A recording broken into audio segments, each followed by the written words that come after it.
Yes, sir. Welcome back. Say, man, we live. Falcons fourth round frenzy. For those who have been under a rock or just didn't even know, the Falcons did make a trade, 122, giving that to the doggone Raiders. And we did pick 134, and we picked up an extra six round, which I believe is pick 208. So the Atlanta Falcons did end up doing exactly what Ian Cunningham said, and that was having more than five picks, even if it is one. And so far, let's see what happens. Maybe we trade back again. Who knows? We're going to see exactly what happens. But the Atlanta Falcons are on the clock because the Baltimore Ravens are right now have their international fan of the year, Miss Jamie Pembroke, up right now. And Falcons are on the clock right now. Ravens pick is in. Let's get with it. What's happening, Kendrick? What's going on, Robert? How you feeling? Not sure if Smitty gonna be able to jump in or not. I mean, definitely got his channel linked just in case he's able to pop in. But yeah, man, definitely just wanted to be honest with you, just wanted to really talk about this NFL draft a little bit more and talk really specifically about the Atlanta Falcons, what they do, because we do not have a fifth round pick, but we got a couple six rounders. So it's going to be interesting to see where we go. And this is just like a little, to talk about what the Falcons are about to do right here at 134. Still can really go BPA. It's like, again, Ian Cunningham set us up for BPA, and we still can go BPA. So it's going to be interesting to see where the Atlanta Falcons go here. Mike Washington Jr., by the way, was the pick that the Raiders had took it. I'm like, wow, Gentry. They took Mike Washington Jr. after they just really getting you. So it's like, we're going to see what happens for them. I'm not going to lie to you. Buffalo got my guy, my linebacker, Caleb Elam's Orr out of TCU. I hope he asks for a trade in about a season or two from you, Buffalo. Yes, praying on your downfall. But all jokes aside, seriously though, man, I love seeing people dreams come true and stuff like that. So, I mean, it's a lot of guys who are about to change their lives. And the Falcons right now, that draft room seems like that they are really excited. And they look like they really have their guy. The pick is in. Atlanta Falcons. Let's see where we're going. If I had to make a guess, I'm thinking maybe linebacker, and I'm thinking maybe we take Perkins Jr. If not, I know you also have DeMonte Capehart. I believe it's still out there. I did not see Justin Jolie go yet as well. So tight end if they want to do that. It's a couple guys, a couple different ways they can go. I just named a defensive tackle. Again, I just named a linebacker, just named a tight end. So it's like we can go any one of those routes. We can go any one of those routes. So there's still some offensive linemen out there too. Okay, they got our team needs. Our wide receiver is still a team need for the Atlanta Falcons, even after taking Zachariah Branch, according to the experts, of course. Wow, Kyle Lewis is still out there though. Oh, wait a minute, I didn't know he was still out there. He is a linebacker / safety as well. Roberto Carlos.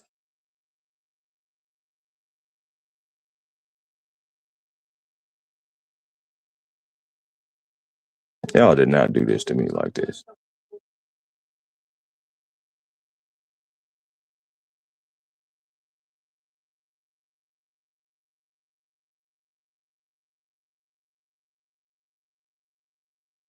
Oh, we go Kendall Daniels.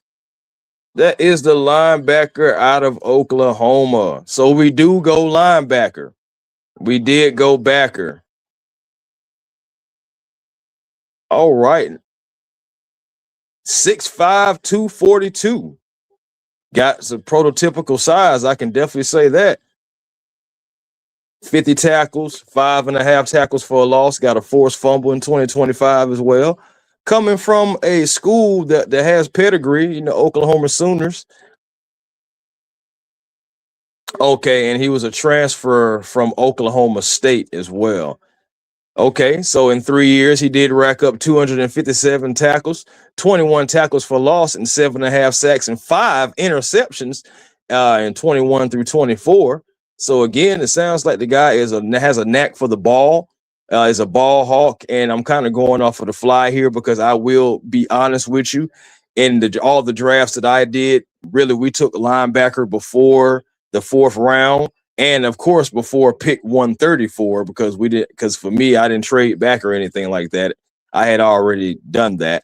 But regardless, I think that we got a guy that Jeff Ulbrich is going to be able to put beside Devon Diablo and possibly beside Jalen Walker in the future and be able to still get down here, stop the run, and be able to be able to scheme up the coverage the same way that he's able to, well, a little bit better than what he was able to with Caden Ellis. Now, of course, this is all just shooting. Of course, the players still always have to get out there and play and execute. Still gotta everything still has to translate. Of course, the communication, the verbiage, all those things still have to translate from the collegiate level to our pro level. Of course, we're like, even though I really hate that word levels, so when people say, oh, it's levels to this, levels to that, because I'm always, you got to show improve type of a guy. I don't care where you've been, what you did. You always got to show. That's the type of guy I am, though. Yeah, that's just me. Now we're getting personal about A1. Like, you can say whatever you want to. You're always going to have to show me, even if I've seen it 100 times. So, like, regardless, though, again, welcome to Atlanta, the Atlanta Falcons. So that is so far the only pick that we have in the fourth round. So it's going to be interesting to see where other guys go as well. And if we make any moves to possibly come forward, I don't necessarily see it right now. Ian has kind of been staying to his guns, y'all. If you think about it, he hasn't did anything wild. I'm saying, even getting Kendall Daniels, he felt that he can trade back, get an extra pick, and still get the guy. So regardless, we still have extra picks, still left to go. Still have 3 more picks. So that's when it's really going to start getting exciting for the Atlanta Falcons to see who are going to be the final members of the Rise Up crew. Who's going to be the final members, the newest additions to the Dirty Birds. I hate that we have to wait not only the rest of this round, but a whole nother entire round to get there. But when we get there, it's going to be all eyes on the Atlanta Falcons because we got a few picks.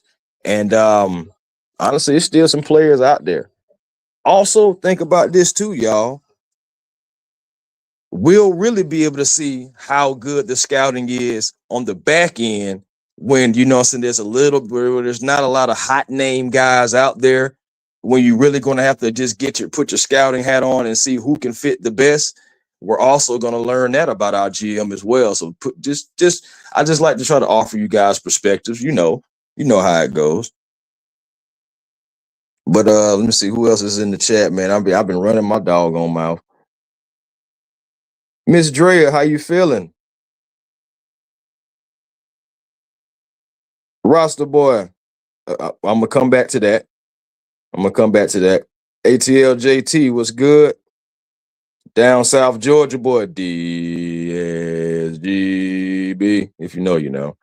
But who else in here I hadn't said what's up to? Calvin, KG, Craig, CJ Coop, DJ Big Q, what's happening? Starball, what's going on? What's happening? Okay, now let me go back. Gotta answer a question here. All right, what we got here? All right, so hey, question for the Tyler situation. I don't know, I'm trying to. All right, bet. For the Tyler situation, could we have paid him the money? Why would he sign there and then essentially be a backup again? I ain't gonna lie to you. And this is just me speaking candidly. This is not me speaking for Tyler or anybody out of the Tyler Allgeier family. I feel like Tyler Allgeier thought he was going to be the number one option. I feel like the Arizona Cardinals told Tyler Allgeier he was going to be the number one option. I feel like Tyler Allgeier got paid to not necessarily always be the number one option, because he still had Connor and everything over there too. You know they're still going to use him. So it's like, all right, yeah, you're going to split the carries, but you're still going to be more so of the feature back. I think that's what he was told. I do. I really feel in my whole heart. Can be completely wrong about all of this, but I'm just speaking my feelings and answering the question. Also, I do feel like we could have offered him the money. I do feel like that, but also think about this. Had the Caleb McGarry news happened before Tyler even signed a contract, then you really could have been talking about something, because think about this. Before we came into the draft, we had a little under 22. I believe it was about anywhere between like 21 and 20 mil of cap space coming into the draft. Now, part of that was helped because Caleb McGarry decided that, hey, I got to call it a career. And, so that's another thing too. Maybe if we would have had more money to do things with, maybe we could have offered Tyler a little bit more money. But in that whole realm, in that situation, think about this too. It's hard to offer Tyler that contract when you don't necessarily know what your cap space for to be and with the players, and you still trying to accumulate players too. But I think he was supposed to be the number one guy. And then they maybe fell in love with the option of Jeremiah Love to maybe sell some jerseys, maybe some tickets, try to rile up the fan base or something, trying to generate some type of excitement or something. I'm not sure exactly what the Cardinals were thinking, but I can tell you one thing: taking a running back at 3, that's the type of stuff that I was talking about with the Atlanta Falcons on why they couldn't take a Mike Washington Jr. Remember, I talked about that. What type of message you send to Bijan Robinson by taking Mike Washington Jr.? It just would have made no sense at all. And so, what type of message are you sending to Tyler Allgeier after just paying him money to come down there and be a part? Are you just saying, are you just a piece? But I don't know. It's crazy, man. I just feel like it's an unfortunate situation for Tyler, and I hate it for him because for those who anybody have been following this channel, y'all know I'm a big Tyler Allgeier supporter. Definitely have met Tyler Allgeier, have met people out of his family, all that stuff like that. So I definitely salute the Allgeier family, but I just feel like it's a series of unfortunate of events, and it comes back down to that B word that we sometimes hate to hear, but it's so true. Every time we do that, we use it or hear it. Business.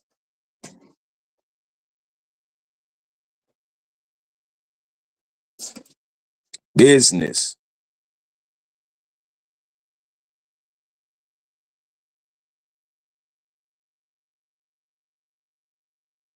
Yep, got the linebacker. That's what I'm saying. We hitting spots that we need. We need a wide receiver, even though they say we still need another wide receiver, which I'm kind of not surprised about that. Let's keep it real. Come on now. We got guys on 1-year deals. We got guys that we believe that they have the ability, but they just haven't been given the opportunities. But we still need more wide receivers. Because as far as the guys who have wide receiver next to their name, it's just Drake London for real. So we possibly could take another wide receiver. We'll see exactly what happens. But until then, that's not most likely unless we make some kind of trade up, which again, I do not see that happening. Trading up, I don't. But we're going to see exactly what happens. We're going to have to see exactly what happens. Hold on, I got you. I got you, Furball. 1 second, I'm on the way. Aha! OU alum, huh? Shout out to you, Craig. But yes, man, 6'5", 242. Yeah, 242. Give him that man his extra 2 pounds. That's I said, oh yeah, that's what's up, man. Nah, seriously though, man. I'm really interested to see how he's going to be used in this defense. Again, like, is it one of those things to where he's running out there week one, or is he gonna like have a growing period? I guess technically it's gonna be all depending on him and how he picks up the playbook and the verbiage and the communication calls and everything like that too, and how much Jeff Ulbrich, enjoys what he's bringing to us on the field and everything. So I guess it's going to be on both sides, but I can't wait to see, man. Because right now, so far, honestly, I think the Falcons are having a good draft. Like, can you really say that the Falcons made a bad pick? I'm not gonna lie to you. As I'm sitting back, really just thinking about it, for everything that we need and players and pedigree, I can't say the Falcons have made a bad pick. If anybody say A1 you're tripping, I can say yes, it's a bad pick in here. Please let me know. But I think the Falcons are handling business just like they need to. All right, hold on. I'm on the way. I love it. J Kid, what's happening? Everybody that's coming in. M Dub, what's happening? Prince, what it do? Yeah, I saw that the Saints got Bryce Lance. Think about it, man, those stanking ain'ts. They ain't doing nothing but just trying to get under your skin, Falcon fans. You see how they taking Georgia players, and it's just like, then of course you hear anybody that even watches any kind of television have heard that the Falcons, you've been looking at Bryce Lance. So it's just like the Saints are just trying to get all the players and just being petty. It's kind of similar. Remember when the 49ers, it seemed like the 49ers were doing that when Kyle Shanahan went over there, saying like, okay, yeah, we want this guy. This thing, the 49ers pick him. It's just like, bruh, what is you doing? Move. Go that way. And it's just like, but I mean, you look at Tampa, they've done similar.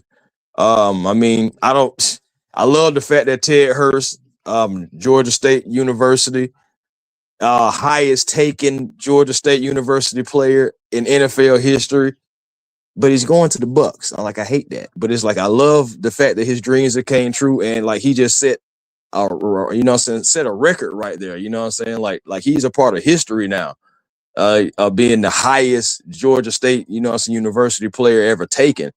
You know what I'm saying? So it's just like, and just putting GSU on the map, just period. So I love that for the Hurst family, GSU, Georgia, period. But damn, he got to go to the Bucks. Dang, that's 6'3", 205 going to the Bucks. Oh man, I'm talking about more than what you talking about. Man, can't stand those ain'ts. But if we want to keep it real though, man, if y'all look around, man, the NFC South overall, I know each team had their own number of picks, but everybody making some good moves, man. I can't wait to play the rest of the NFC South, and to match our guys up against their guys and still be able to dominate. Yeah, that's right. That's what I said. And still dominate. Because guess what? Yeah, y'all got players, but y'all players got to play our players too. And I'm going to rise up until the day I die. So that's going to be what it is. And that just is what it is.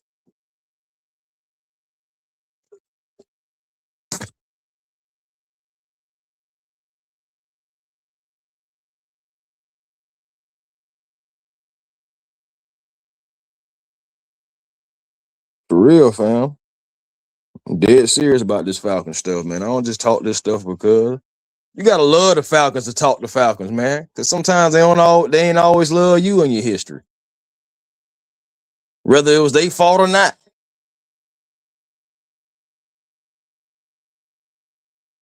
Oh, I ain't gonna lie to you. Yeah, Overton looking like no, he didn't hit the Jackson.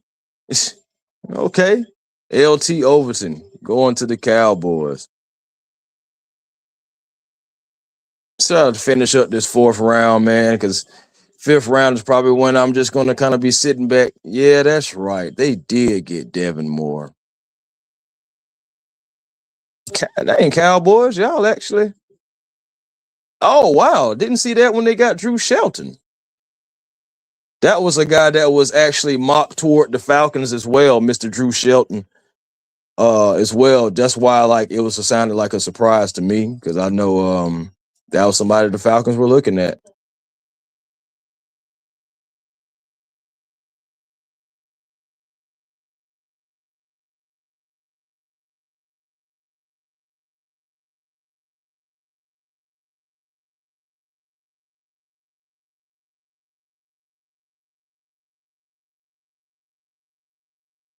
Yeah.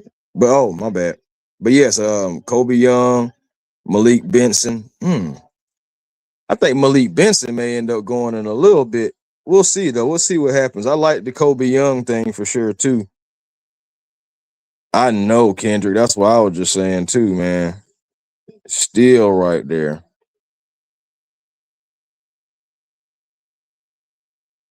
Hey man, rise up forever, man. Forever.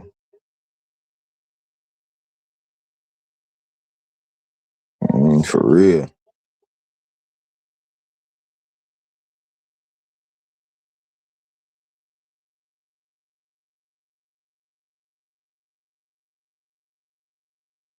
Let me see, John. John, what's happening, John Brooks? Shout out to John, man. He said the Falcons cooked in this draft. I think we won this draft. Avion Terrell, Branch, and Kendall Daniels.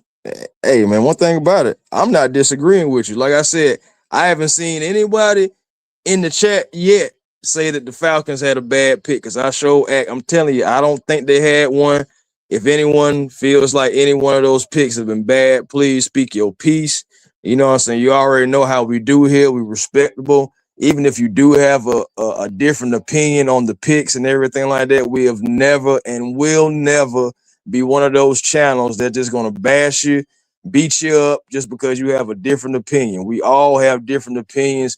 My God, that is what makes the sports world go round. Sometimes we agree, sometimes we don't. It's gonna happen. You know what I'm saying? But regardless, that's 49ers. They got my guy Price up.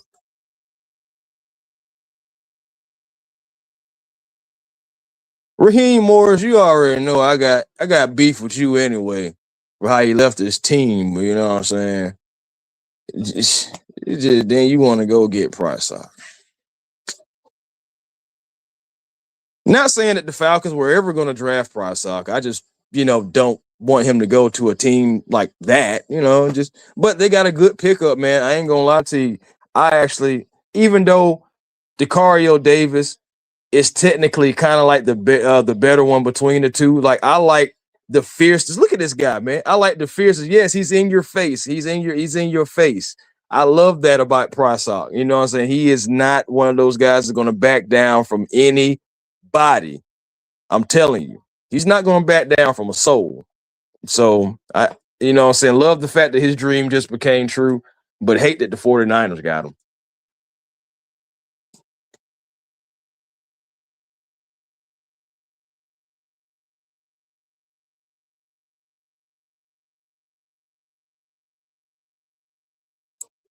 Yeah, man. Okay, I like this comment too. House money from here on out. Crap shoot on picks in these rounds. That's what I'm saying too. We're actually going. I mean, the rest of the draft. So we're going to see exactly where Ian Cunningham is going to be able to go. Like that's where the scouting really got to come out. So it's not going to be like necessarily the big names. It's got to be the best fits, and it's got to be like the best guys that you think that things can translate from the collegiate level to the pro level. This is where you really make your money right here in these rounds right here. Because there's not a lot of big names. How much have you done some scouting on some of these guys when you get there? Then we still got to get to the undrafted free agency. You're going to sign some undrafted free agents. So it's like, okay, what positions? Well, Bengals. I'm sorry, y'all. My bad. I was in the middle of thought, but then I looked up and I seen that the Bengals selected Kobe Young, which makes no sense because you got two wide receivers that you're paying out the a-hole, and then you want to go get Kobe and have him just wilting away because you're gonna play the contracts. You know what? I tell you what. Let me see. It's close to Sunday. Falcon fans, y'all mind if I pray for a second? Well, Lord, you see what just happened. If they want to have Kobe Young like this, now I may be wrong for this, but you see they just took Kobe Young. Let them still lose anyway, Lord. So Joe Burrow can go ahead and request for a trade, and hopefully Jamar Chase will be right behind him. Then Kobe Young can get all the reps he wants because it ain't gonna be a Jamar Chase there. It ain't gonna be a Joe Burrow there. And whatever ever happens with him, it just happens with him. Now, I don't think I'm necessarily praying on their downfall. I'm just hoping for the best scenario for my football team, Lord. Amen. Amen. All right.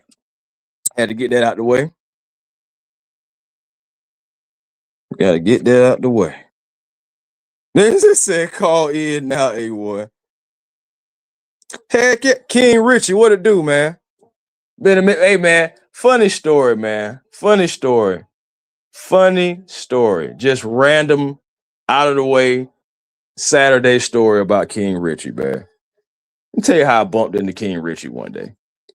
Just randomly minding my business, dropping off some stuff, happened to look up, A1, King Richie. I'm like, bro, what it do? It's just on a random Saturday, I'm talking about ultra random. And it just, you know what I'm saying? It just was funny, man. But shout out to King Richie, man. Yeah, but I like it too, man. I ain't gonna lie to you. We got some size. With the speed of the Divine Diablo, you know, of course, we still got Jalen Walker. And again, man, we still got all these guys that we just picked up. You know, you still got Christian Harris. The way that I have seen Christian Harris tape, the way that I have heard about how people talk about Christian Harris just from the Texans organization, because you know sometimes when you pick up guys, you got to go back and see what the other fan base was saying about the guys. And I mean, you know, injuries here and there, but ultimately was liked in Houston.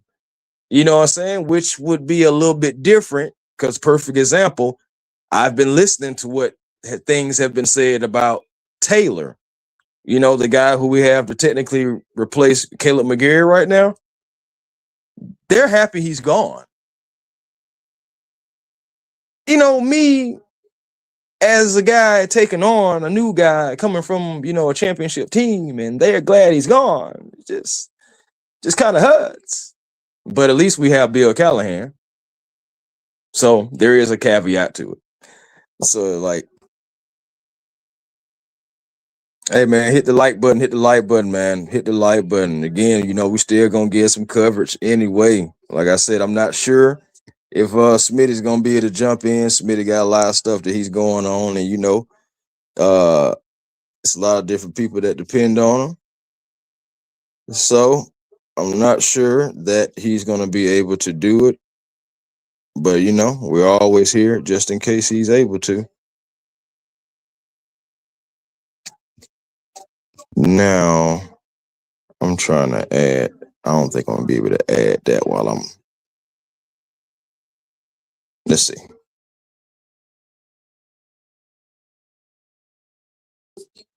Let's see.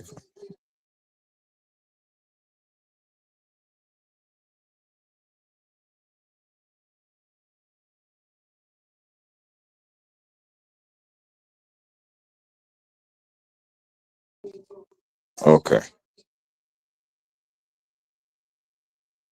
I know it, man. It's getting wild, man. A lot of these guys, man. You think about it, everybody getting better though. Everybody getting better.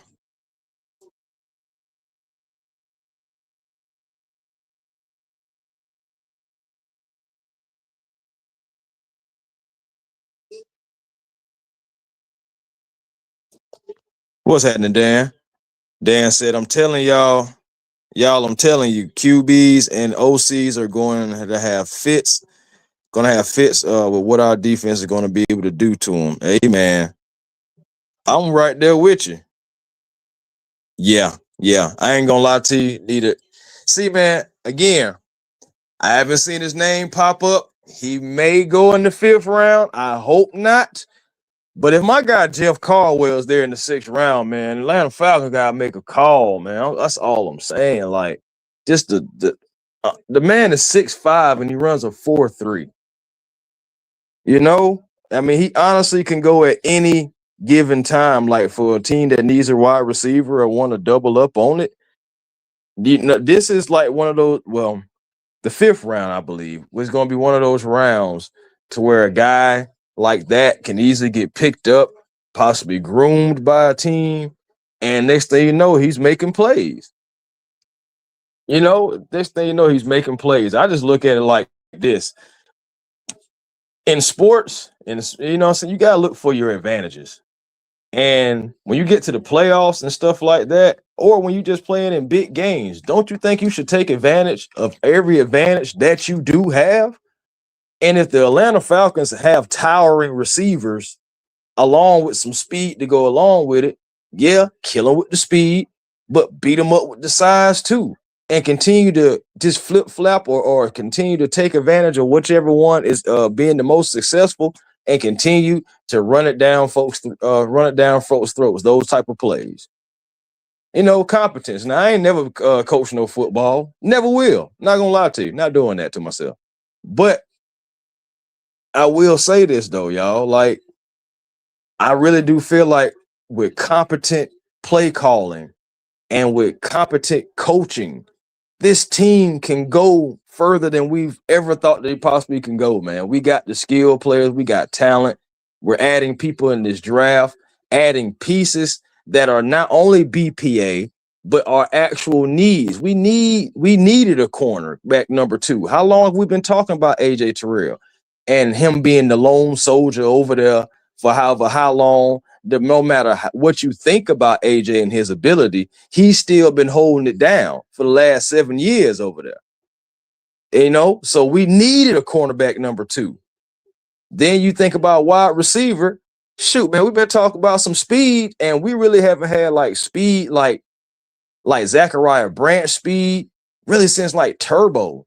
Think about how long ago that's been. Yeah, it's been some fast guys, but that when folks like to do the highlights and make all those zip sounds, you ain't never heard no zip since Turbo for real. Let's keep it real, y'all. So it's just like, okay, as far as speed, you got that with Zachariah Branch now, and then you can still go add some more size. Like I said, Jeff Caldwell. You already got 6'6" Kyle Pitts. You got 6'4" Drake London. Then you mess around and add 6'5" Caldwell with the speed that you already got. Don't worry about the wide receiver room. Some of these guys are on 1-year deals anyway. Some of these guys are may be on the way out the door anyway that was already previously drafted. So it's like not falling in love with nobody, just try to improve the team. They want to win. That's all. They want to win. It's the same thing that we think about when we start talking about the quarterback situation, the same thing, running back situation, any position on the team. The thing is we like players, but we can't like them too much. Because sometimes that likeness may get in the way of the logo, and can't nothing ever get in the way of that.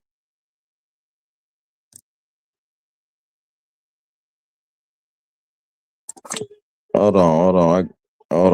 Wait a minute. Let me get back. Respect. Josh Cameron too. Respect. But we got a super. Yeah, man, not superintended, but we got a super chat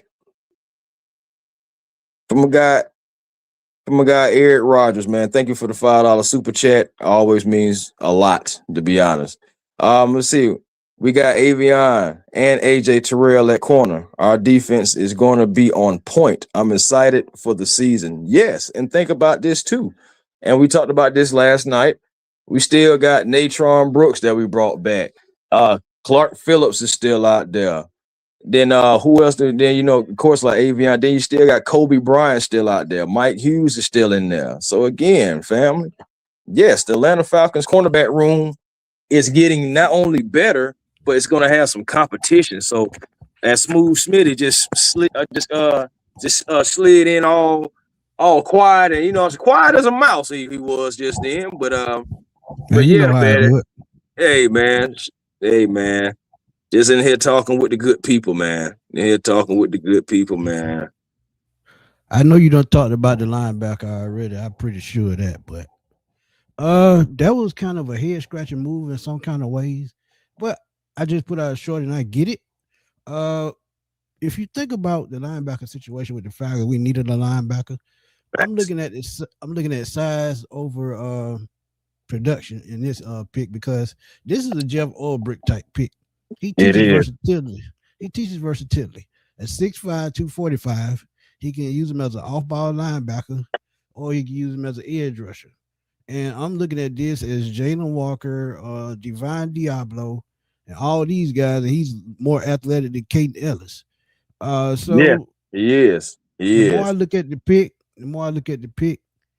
I like it because of how he can use it. Now, Kyle Lewis, don't get me wrong.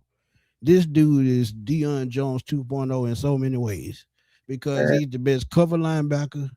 He has enough range to be a linebacker at the next level. But I'm looking at Divine Diablo. Kendall Daniels is Divine Diablo 2.0. He's a former safety also. He Yeah, also yeah. played at Yeah. Oklahoma State before going to Oklahoma. So he stayed in state.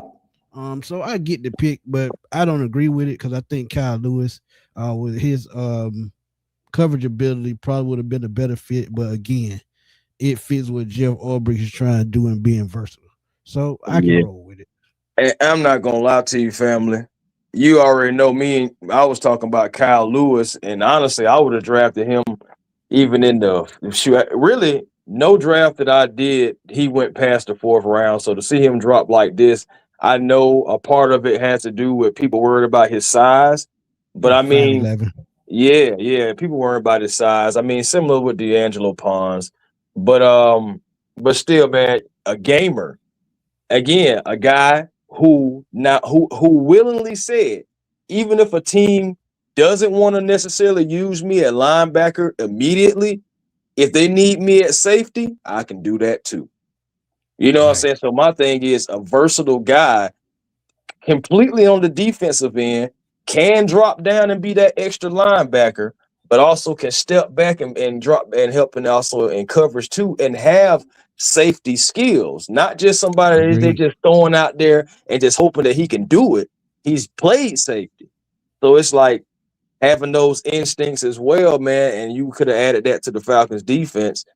That's why, like, on I if y'all remember if y'all was here when I first pulled in, I was like, oh, whoa, wait a minute though, Kyle Lewis is right there still, and if the Falcons would have took him, I wouldn't have been mad. But again, the size, Yeah. the athletic ability, the potential of what Kendall could be in this defense alongside all the rest of these athletes, I still would bring in Divine Diablo, would extend him. And then speaking of extending, we extended the invite to our guy to make sure we've got to bring him back because there was so much going on last night. We was all over the place and we wasn't able to get him. But my guy, we were able to bring him in this time. I know he's probably still getting everything together. But I'm gonna have to go ahead and bring him on up. Clint, what's going on, man? How you feeling? What? I'm feeling great. I'm glad we got it lined up after yesterday. It's funny. I jumped on right after the Terrell pick. I jumped on an Eagles show, and Okay. for me to be relatively coy and tempered. Nah, man, I was a giddy little kid on that. So excited about that pick, and then subsequently Zachariah Branch Yeah. last night. Couldn't have been more pleased with day two, all in all. I'm sure y'all have just talked about the Kendall Daniels pick. Yeah, we definitely got to get your thoughts though about it, because I mean, we both see the size. It's of course 6'5", 242. And then, of course, the possibility of what he can be in the defense, because we feel like this pick right here had Jeff Ulbricht's hands written all over it. But we'd love to get your thoughts. What do you think about the pick? Yeah, I mean, this is definitely an Ulbrich pick. I think, when we look back like last year, and it's kind of funny, the Oklahoma connection, like the Billy Bowman pick was all Ulbrich, wanting to do all that versatility and, Mm-hmm. hell, he plays some snaps in a linebacker role, obviously starting at the nickel spot. With Daniels, as far as a familiar Falcons vision, I think they're kind of hoping this is like the Devondre Campbell character for us here, more in the modern time. 6'5", 242. It's almost like death taxes Jeff Ulbrich wanting a safety to linebacker convert. Right. This is just thing, man. I mean, I think for this kid to come in, for starters, yes. Do I think it was a little bit of a reach if you were to be somebody that sticks to kind of a consensus board or your board? Probably a little bit. But some of that comes down to, even with that trade back with the Raiders going back from 122 to 134, you're not going to have a pick till after 200. This kid wasn't going to make it till after 200. So That's a fact. That kind of comes with the territory. I mean, I think this That's is one where they just said, this is our guy and we can't get cute and wait. We want him. We got to take him. So I can respect that. I can also respect that it is a realistic vision for him in the fact that he's going to come in and be Diablo's backup.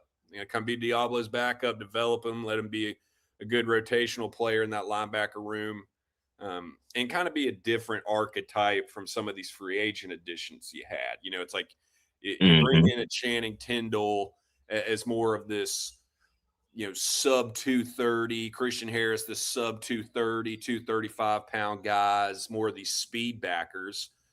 Well, they needed to have a different archetype of having, we got a thumper that'll knock your head off. Right. Can be physical, Agreed. taking on blockers. So having said all that, I totally get it. I'm totally okay with it. Yes, of the 3 picks we made, this one doesn't have me like giddy like the 2 last night, but that was going to be hard to replicate. Right. And I felt those were A pluses. So look, I mean, in totality, to be sitting here in the 5th round, which you don't have a pick, and you're heading into the 6th where you got 2 picks. Right. And you've walked out with Avian Terrell, Zachariah Branch, and then taking Kendall Daniels here and gained a 6th-round pick trading back. This is great work. I'm so pleased. And I'd throw this in, too, as far as Daniels. I am convinced. I was convinced going into this. I'm convinced, particularly after it. I think Memphis offensive tackle Travis Burke was who was really tickling their fancy at 122. Yeah, I said the same thing. Yep. 6'9", 325. I mean, 45 career starts at both tackle positions combined. 90th percentile athlete. Mean in the run blocking game. The Chargers they sniped you there. You got to golf clap. You got to golf clap them and say, you know what? You read that one to jump up about 3 picks ahead of us and talk about the perfect fit for the kid. I mean, not to be talking about the Chargers on a Falcons show, but with Alt's injury coming back this year and then Slater, they just can't keep on the field. Look, he's going to end up playing for them this year some and going to end up beyond. So tip your cap to him. That was good draft work. But having said that, I think for Daniels to have been what I think would have probably been the pivot as far as that, you were going to have to address getting a linebacker in this room at some point. Now Right. you're not doing it with one of those 2 6th or the 7th.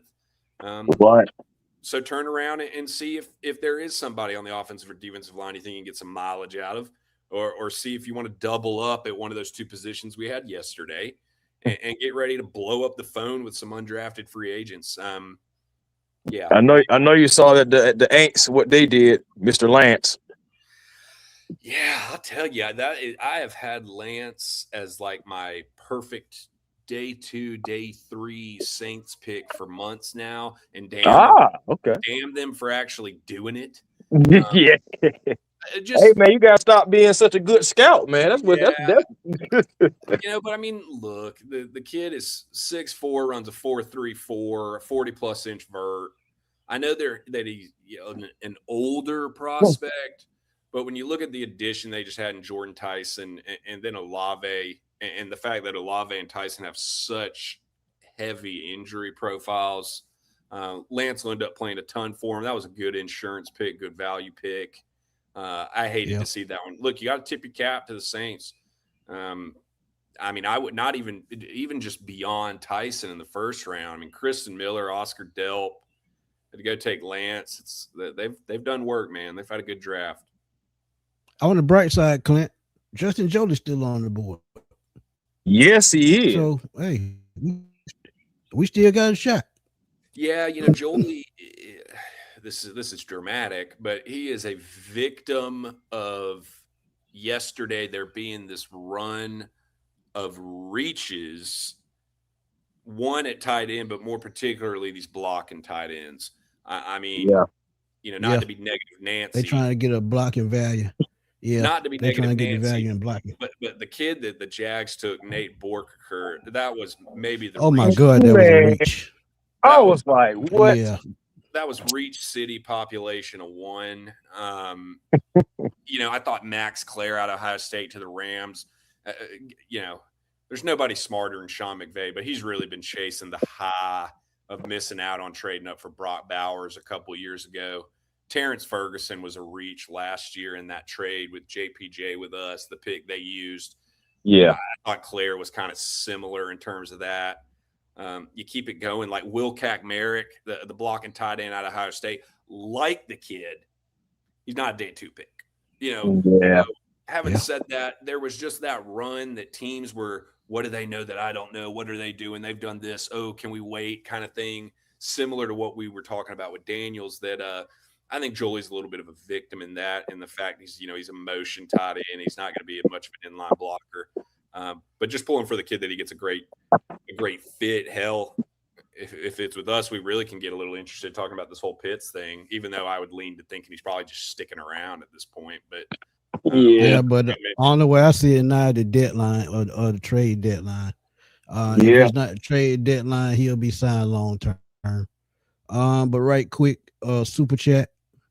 Shout out to Justin, man. He said Kendall Daniels was a great pickup, 6'5", with great coverage skills, can tackle, solid in pass coverage, and won't allow anything in pass coverage. His pro compass, Tremaine Edwards, he said he think Ian cooking. And my thing is, thank you for the super. And also with that, even with the Tremaine Edmonds comp, right? We already know where Tremaine used to play. And we already know where our GM used to be. Right. So my thing is, if you couldn't get him in the free agency because the dollar amount was too high, you at least go get a prototypical like player like that and still kind of get your guy, or at least the idea of your guy. Well, and pretty common when you'll see these safety to linebacker converts, they just need a little bit of time getting more acclimated to consistent tackling, just in terms of the volume they're going to see being at the second level versus the back end. That would be the main project for Diablo and then with Ulbrich, obviously. But I think, too, a little bit of this is the now, but also the future of we need a linebacker with some size and some uber athleticism. And, I mean, I'm only going to speak for myself here. I done gave up on the Troy Anderson experiment. Oh, you're not speaking just for yourself, my good man. So, I think I was never on the boat. I've been looking at y'all on the sideline, just been waving at y'all for this entire time. Yeah. I think that's some of this too. So for that reason, we have a trade. We have a trade. Tyree Wilson goes to the New Orleans Saints. No, Tyree Wilson goes to the Saints from the Raiders for a 6th-round pick and a 7th-round pick. They just really swapped picks. So that was a crazy trade. But go ahead, Clint.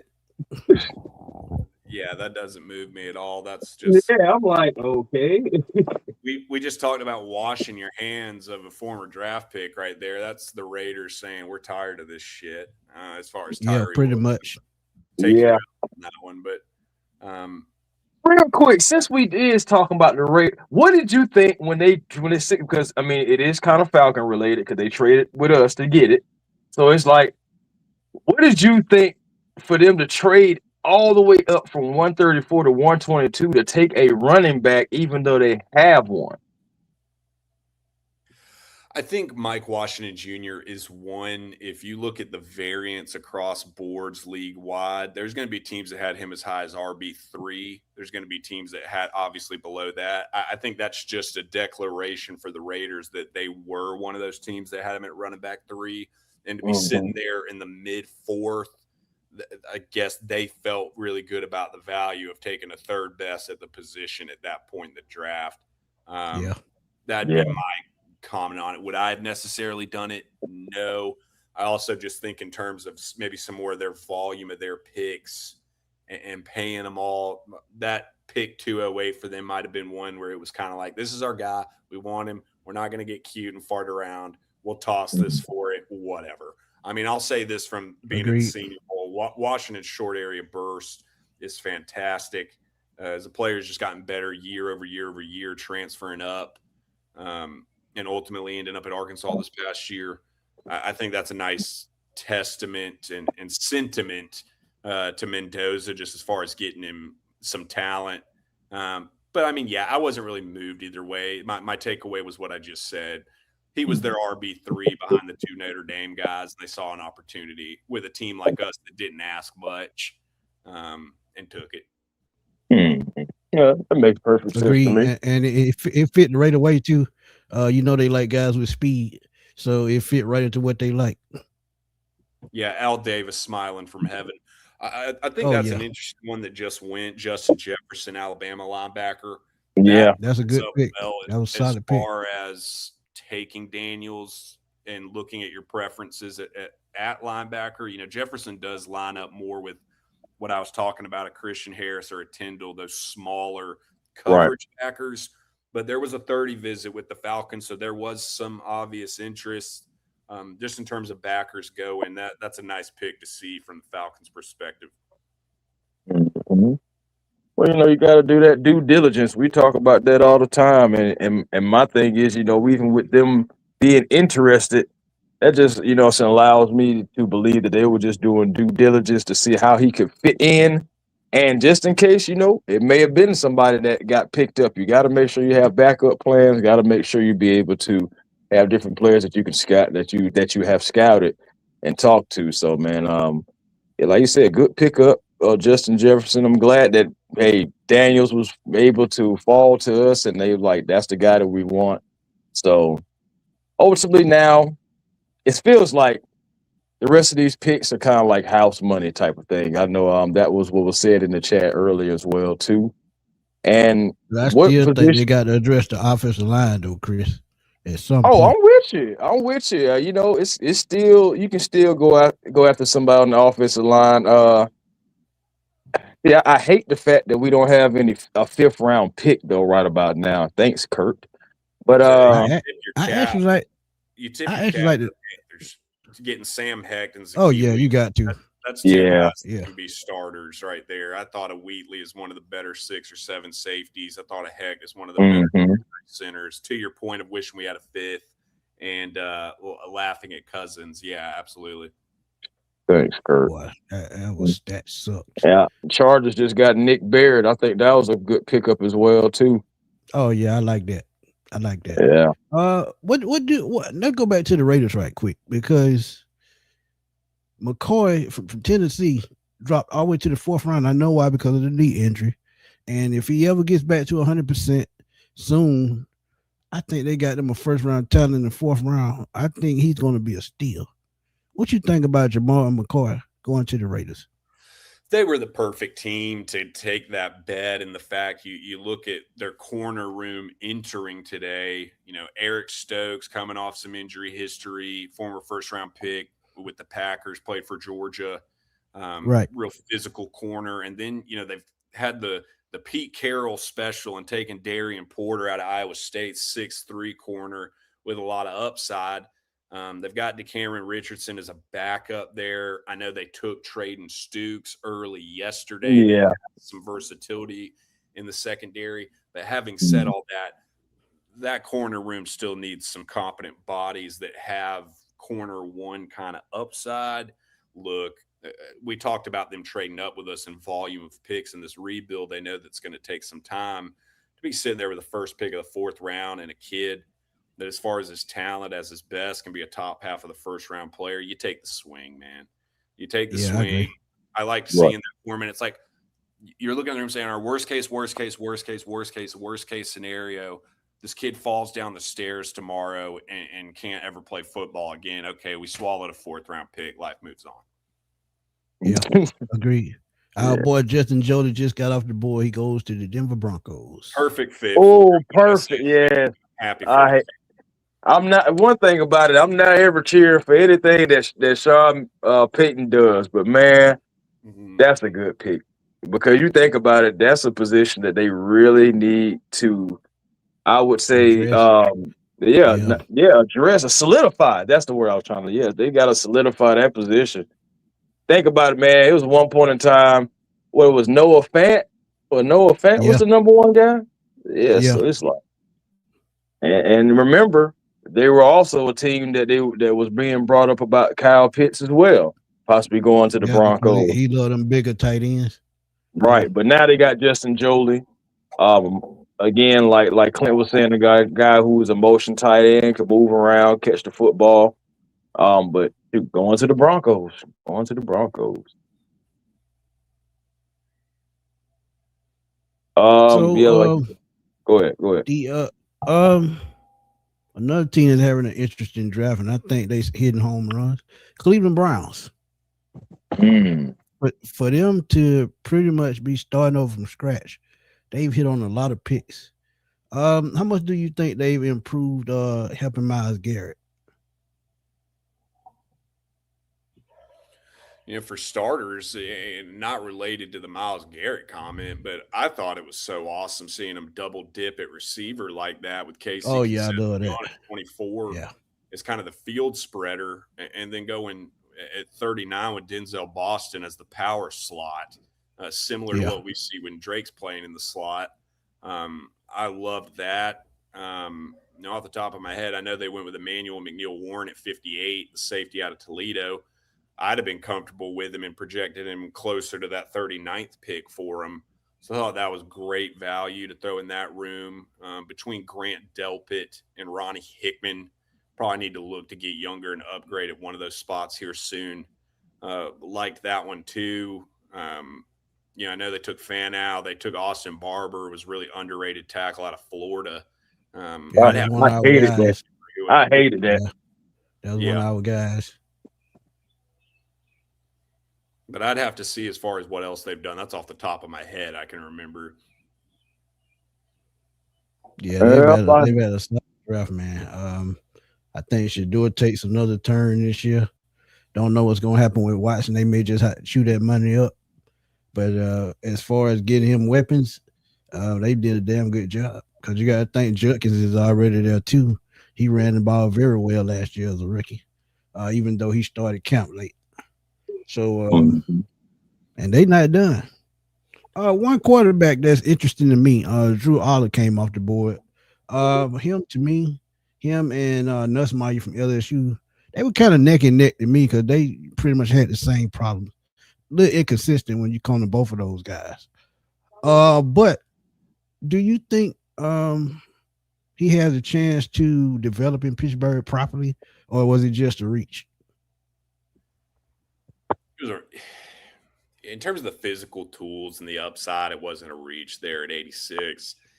In terms of, I imagine Rodgers comes back this year, one more year. You already had Will Howard as kind of that mid-round Big Ten developmental quarterback in the building. This all but tells you that you think Will Howard has a ceiling as a backup.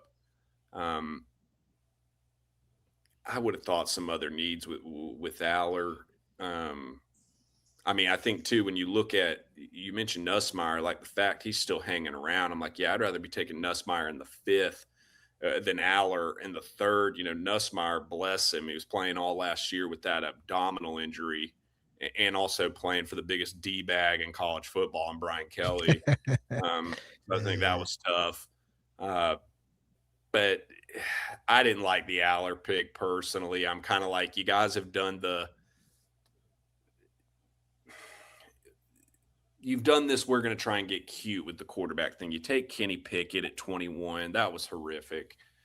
You take Will Howard and these murmurs of you might develop him, but then you go and you sign Aaron Rodgers coming up on 42 years old now. I'm just kind of like, it's similar in a lot of ways to us in Atlanta since Matt Ryan. It's like they've been chasing since Big Ben got washed up. I just, to me, that just felt like another one of kind of like chasing something. I thought there was enough talent on the board to go elsewhere. I don't know that the upside with Aller is that much higher than what you have had in the building for you and Will Howard, other than he does have superior arm strength. He does. I mean, similar size, similar experience. Who's the offensive coordinator up there? Arthur Smith gone, right? Yeah, I would imagine McCarthy's calling plays. Oh, well, yeah, he might be in good hands with him then. Chris, your boy just got drafted off the board. He goes to Tampa. Damn. That's crazy. That's crazy.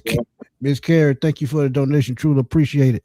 So sorry I missed it yesterday. Loving the draft so far. Thank you, Miss Carey. Hey man, love it. Hey, did you answer those questions for me, Carey? Because you know everything. Hey man, Carey did her thing yesterday with the draft. George Gomes goes to Indianapolis. No, why is everybody that I want wouldn't mind having getting picked up? Yeah, I told you the 5th round was gonna be a sweet spot. That's again why I say I hate not having the 5th round pick. Damn it! You don't even have one. Yeah, it would have been right around this area, right where we at now. Yeah. Sweet sad stuff. Golly, why is he still sliding? You said who? Keith Abney. Why is he still sliding? I had him slided as a day 2 pick. I think Abney's just came in a little shorter than listed. You know, he got sold to us as this 5'11", 6-foot corner, more close to 5'9", 5'10". I think that's a little dramatic, but I think that's one of it. You know, some of his turn and run ability. I think this is dramatic for him to be in the 5th round. If you'd have told me, I just talked it up, man. He just got drafted by the Lions. Well, there you have it. Damn. There you have it. Good pick. I hate out where we would have been picking. You're right. Right. I hate the fact that Cape Hart's going to the Bucs, man. The Bucs are having a draft that I will hopefully soon forget. No, but man, I ain't gonna lie, I don't like that because I thought Cape Hart would definitely be a good piece to the Atlanta Falcons, especially on that defensive line. I'd have been happy with Cape Hart at 122.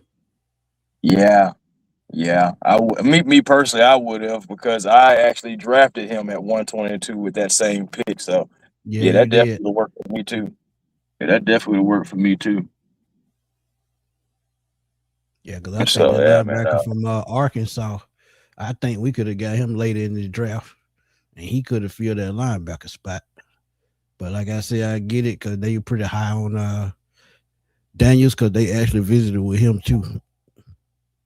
Yeah, you know, at the end of the day, you think about it too, you know, like the Chargers jumping us and, you know, taking one of our guys that we were looking at as well too. They could have been like, well, let's go ahead and get the linebacker situated. That's what they did, man. And it's gonna be interesting to see who's gonna be in that 6th round again. We got it's 208 and I think 213. Yeah, 215, something like that. 215, yeah, like 215. Yeah. So yeah, you'll have those picks right there, and then I know what pick 231, 231, I believe. Yeah, got a couple more guys. We're gonna see. I mean, it's still some talent out there. It's just, you know, guys are starting to fall, and you know you're not able to really be in the battle when you don't have a 5th round pick as well. So it's gonna be interesting to see who's left. Agreed. The only consolation I'm telling myself as far as this 5th-round pick is looking at these guys on the page right in front of us. The only one I think really, really applied to the Falcons that would have got me fired up is K Part, and I would have Yep. been even more hurt that the Bucks would have sniped him about 2 picks before us. Yeah, that's true. And that's I, me I agree with you there. blowing smoke up my own backside. Yes. I got a better a question from you. Day one. I knew we were going to take Bernard. That was my first draft profile. I said he fits to a T. If we take Jeremy Bernard, do you think Zachariah Branch falls even more, or will another team take a chance on him? I think another team would have taken a chance on him just because Bernard and Branch are such different profiles. I mean, Bernard is the 7 and 8s across the board, 6'2", 204 pounds. Not a burner, but just consistent as hell, high pointer, good route runner, versus Branch is the 5'9", 177 guy that can run low 4.3s and has as much twitch as anyone, if not more than everyone in this class. The big punt returner, the highlight tape kind of kid, the juice. So I think they're different archetypes. I don't think they directly affected each other, but I do think the Falcons directly affected the Steelers feeling they had to trade up to go get Bernard because he was a possibility, which I totally understand. But I would also break to them that Falcons were taking Avian Terrell if Avian Terrell was there. Right. Yeah, man. I ain't gonna lie. Jeremy Bernard, that was one of my players that I was looking at that I would have loved for the Falcons to get. But I knew it was also a long shot of possibly doing that. So, you gotta, it is what it is, man. At the end of the day, I'm not gonna lie to you. I'm not mad that, about Avion Terrell at all. I've been saying Terrell up since then. And just the story, man. Just think about, like, I believe Miss Drea said it yesterday, if I'm not mistaken, that the PR goal that this is going to be for the Atlanta Falcons the entire offseason, being able to convey this story of AJ Terrell and his brother growing up together in the backyard, going up against each other, AJ being big bro, always looking out for little bro. They already kind of been doing it because they showed the film, when AJ was drafted and Avion jumping up and down for him, and then the hugging moment. So they already got that, and they got just different angles that they can go with this whole PR thing, with the two brothers, excuse me, the two brothers playing with one another, playing together on the same team. And you think about it, man. If you got a brother, most likely, what I'm saying, you are feeling this and you were like, hey, man, that is awesome. And I mean, even it's so crazy because even Cam Jordan, who was a active member of the Aints, even he had to give it some props just because, of course, he has an older brother and they used to play on the same high school football team together. So he knows exactly what AJ is about to go through. And it's just a beautiful thing, man. I'm happy for the Terrell family. I am for all that, but I mean, if you just looked at him as a player, I had Terrell as the 27th best player on my board. I had him as the 3rd best corner in the draft. I mean, for him to have 8 forced fumbles the last 2 seasons is just astronomical. 5'11", 187 pounds, plays even bigger than that. I mean, he'll take on blocking tackles coming downhill. Tough tackler. The ball production's there. He's twitchy. Don't get misguided by this slower 40 time he had in the pre-draft process. Kid was running on half a hamstring when he did it. You got to look at those numbers of him running the 100 and 200 at Westlake as a high school senior. It's like, dude, you're hovering around 11 or better at that age. It's like, nah, dude, this kid can haul ass. He's got plenty. I love how his lower body is just so fluid. It's like his versatility to play in the nickel if you want him, but I think he does have the thump to play at a boundary corner. Coming into your room, you got Mike Hughes as your corner 2 on the perimeter. You got brother obviously at the 1. And then in the slot, Billy Bowman coming off a tough Achilles injury. Yeah. This is just get a ton of mileage out of him, high upside. Thought you got a value by 15, 20 picks. No, I was smiling like a little kid last night when we took that pick. Yeah, man. I mean, again, the reason why it's like people shouldn't be mad about it is because it wasn't just a need. It was really, you think about it, you could make the argument that it was BPA for what you needed. You know what I'm saying? We've been talking about, before you guys even came on, was talking about how we've been talking about AJ Terrell has been the lone soldier over there for the last 7 years. At the cornerback spot, we know AJ is going to show up, but we don't have anybody who has consistently been able to be over on that left side or on the other side from him. We know we've tried Jeff Okuda. We've tried other pieces too. So it's just like, at the end of the day, man, I am happy that we got a cornerback number 2, and or at least with that upside for the cornerback number 2, because I know it's still gonna be a competition. You still got Mike Hughes, as you just said. You still got Kobe Bryant out there too, who is going to be competing. So it's like, regardless, I'm just happy that it has gotten stronger, and I do feel like, just like Bijan Robinson said, and it's not just because he said it, but I do feel like we did get better. I do. It's, Well, So, that'd be the last thing I'd say about it, to the Bijan comment is the 2 you took yesterday, them dudes going to contribute and play day one. Right away. This away. ain't developmental, more like so we're going to do with Daniels. As far as those 2, it's like, oh, no, man. Terrell's going to be the main rotational defensive back or work his way into starting this year, and is definitely going to be starting year 2. And Branch is going to be either the receiver 3 at worst and going to be the speedster and going to be the guy taking all of the more gadget plays within 3 yards of the line of scrimmage. And hell, he's going to be your starting punt returner this year. Quick question. Prince Kale said, are y'all content with our defensive tackle room going into the season or going into the rest of the offseason? I mean, I ain't gonna lie. I would love to add another piece. I'm not gonna lie to you at all. Now, correct me if I'm wrong, but is Xavier Harris still out there too? Xavier Harris is still there. Okay, now I know that there are reasons behind that, and I know he has some personal things going on as well. But honestly, if he's there in the 6th round, something like that, I wouldn't be mad at that pick, because I still feel like you need depth. Remember, you made a trade. Yes, you did trade away Rook, but you really just essentially traded position for position or player for player. To a degree, you still need depth. So it's like, it's either a later round like this, like, 6, 7 round, pick up a guy as long as it makes sense, or maybe a guy undrafted free agent, so something like that. But I do still feel like we need to at least add one more depth piece. What do you think though, Clint? Need to be pulling, once we get into the 6th, 7th round range, we really need to be tuning in as far as some people we don't want to get drafted, so they can be one of the first phone calls as far as the priority undrafted free agents. As far as the question with the defensive tackles, and understand we're at base 3-4, so kind of just lumping that into all of our down linemen.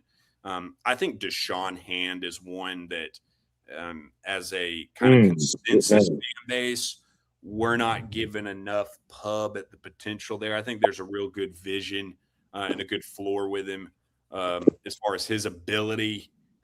Mason Smith is one we're just going to have to see. He's going to have to stay healthy. I mean, my first impression with that Rook trade, I didn't love it, but I also do understand they're 2 different archetype of defensive linemen, and they wanted to get bigger. And really the surge we saw in Brandon Dorless kind of made the stock of quite as valuable. I think LaCale London's one we got to remember. LaCale London played his ass off last year, man. Yeah, correct. He absolutely did. He absolutely did. Shout out to LaCale London. He really did. Continue.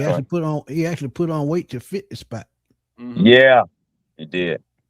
And then the Zach Harrison I've always been high on, and then at this point, yes, that's my guy. Dorless is finna be the alpha dude. Dorless is and is going to be what you thought and wanted or Root to be when you took him at 35. That's crazy. Dorless in the 4th round in hindsight, it's like, nah, that was a second rounder. Yeah, because he had one of the best pass rush win rates coming out of college at his position. So we knew he had the ability to get to the quarterback. He was playing inside and outside at Oregon as an end and attacker. So, I mean, it makes sense. And while Pierce is out, he could help with production until Pierce gets back. So we'll see how that turns out. Yeah, the question about any offensive lineman worth taking, absolutely. It's hard to say with where we are right now because we still got a good gap between when the Falcons come up. But speaking relatively, Demetrius Crownover, tackle out of Texas A&M. I don't understand how in the hell he's still. He done failed this far. Yeah, I mean, I had him listed as early day 3. Dude, I mean, nearly 35-inch arms, all these starts in the SEC. That's one that's just gotten eaten up as a faller. Diego Pounds out of Ole Miss. You mentioned Xavier Harris as far as a defensive tackle spot. You take away some of the personal off-field stuff. I think in terms of the talent, there's going to be the argument to be had that he could have been early day 3, maybe a late day 2. There's a ton of ability if you got a nose tackle need with Xavier Harris. I'd have him circled. Lili Fa'amo, the right tackle out of Wake Forest, is kind of a Caleb McGarry mold as far as just a mean run blocker. Yeah. Guard. He's one I've got circled out of Wake. Enrique Cruz Jr. out of Kansas, another tackle. I mean, he was about a 99th percentile athlete at the combine, so a lot of upside. J.C. Davis out of Illinois is another tackle that could be kicked into guard. I sat next to his folks at the Senior Bowl for a while, and you could have put a helmet on his daddy today, man. You want to talk about genetics? Wow. Genetics are real. Oh, yeah, brother. Oh, yeah. I mean, J.C. Davis was probably big enough in the 7th grade to kick my ass. Yeah. I mean, but no, there's plenty of tackles there. I'll tell you, as far as somebody that can play all 5 positions, I'm really high on Brian Parker II out of Duke. Kids was recruited as a center, has started at left tackle at Duke. Yeah, he done played every spot on the line. He played all 5 spots, man. I mean, no, there's offensive linemen to be had. And if you were to deem that we want to go center, I think Matt Golban out of Michigan State is a bad boy, man. I mean, he's played center, played guard his time at Wake, and then transferring to Michigan State. I had him as a top 5 center in this class. Anybody that followed college football this past season is familiar with Pat Coogan out of Indiana. I mean, no, there's still players to be had. Yeah, that's facts. Emmett Johnson goes to the Chiefs. Not a surprise. Phone booth running back, he might be the best in this class as far as shaking somebody in a phone booth. Yeah. That's a good pickup for them because they lost Isaiah Pacheco. Mm-hmm. Did he go to the Lions, I think? Yes. Okay. Yeah, so that's a good pick for them. Pacheco will be the first to the water bucket and sit in the front row meetings. Chandler Rivers goes to the Baltimore Ravens. That's a very good pickup. Yeah, that's just teams being a little fearful just of he's a little smaller stature, but at the same time, it's like, yeah, when you look up in 3 years and he's a starting nickel in the NFL, it's too low. DBG11, thanks for the donation, my guy. He said this is why you keep your DPs in the offensive line worth taking. Absolutely. Yeah, man. Still some talent out here, man. We getting closer. We inching closer to that 6th round, man. It seems like that 5th round always that sweet spot for the Falcons, though. Remember Travis Hall? Remember Travis Hall, Grady Jarrett? I know. That's another reason why we were so upset because we're not even going to have a 5th rounder. But also, different regime and everything too as well now. So, maybe we need to get off of that. Well, no, I'm not going to say that. We don't need to get off of that thinking because it's been plenty of years, even when it wasn't Terry Fontenot and them making the calls, that we've been able to find sweet spot opportunities in that 5th round for us. So at the end of the day, man, I hate not having a 5th rounder. I mean, you see some of the names that have already been going in the 5th round, and for you not to be able to have an opportunity to grab one of those guys just because loose lips sink ships is just crazy. Wow. I'd say in response to that before I got to hop off, before I got to jump on another show. Okay, brother. I'd say this being captain. I'm going to leave you with a captain positive in response to that. Okay. James Pierce is your first round pick this year. Right. Avian Terrell, I had as a late one. You took him in the second round this year. Zachariah Branch, I had as an early round 3. You got him mid round 3. You got value there. You take Kendall Daniels in the 4th. Okay, cool beans. Yeah, we lost this 5th. Yeah. Well, you traded back, got this 6th. Between the 2 6th rounders that you got, need to be trying to make that the equivalent of a 5th rounder just about. Go get this 7th and wrap it up, and they need to hit the undrafted free agents hard. I'm staying positive going over the end of this. This has been a good showing for me and Cunningham. And the last thing I'd say is you mentioned the last regime comment. Hell, Arthur Blank fired all them damn guys. Kirk Cousins fired. Yeah. Fired. Fired. Fired. So it's like the guys that are in here now, Matt Ryan, Kevin Stefanski, Ian Cunningham, and hell, let's give a shout out. Michael Penix Jr. knows how to keep his mouth shut. Yeah. That's been a positive. And we'll see what happens. But hey, thanks for having me as always, guys. I'll be on again soon whenever y'all want. No doubt, Clint. Appreciate you, my guy. Thank you, sir. Thank you. Peace out, guys. Peace. Yeah, man. Always great having Clint on, man. Like I said from the first time we ever brought him on, very intelligent dude. Really, and then as you found out last time he was on the show, he's not one of those guys that bounce around the sport to sport. I know a lot of us are. He is strictly football and football only. So again, he's going to know about some of these guys. And believe it or not, I may be let a little bit of his tea out a little bit, but Clint is already working on next year. So yeah, I already know that. So that's without a doubt. Yeah, man. So he's already working on next year as far as like who's some of the best players that looking like they're going to be coming out even next year. So, but that's what it is when you're a scout and when you're like scouting talent and all that good stuff like that. You got to stay ahead of the curve. Yeah, that's facts. But Solomon, what's up, my guy? He said I think Avian Terrell is going to be the nickel back until Billy Boba's healthy. Mike Hughes will still be his number 2 option. I agree with that. I actually said that last night. Yeah, I said that last night. I don't like it, but I think that's gonna happen.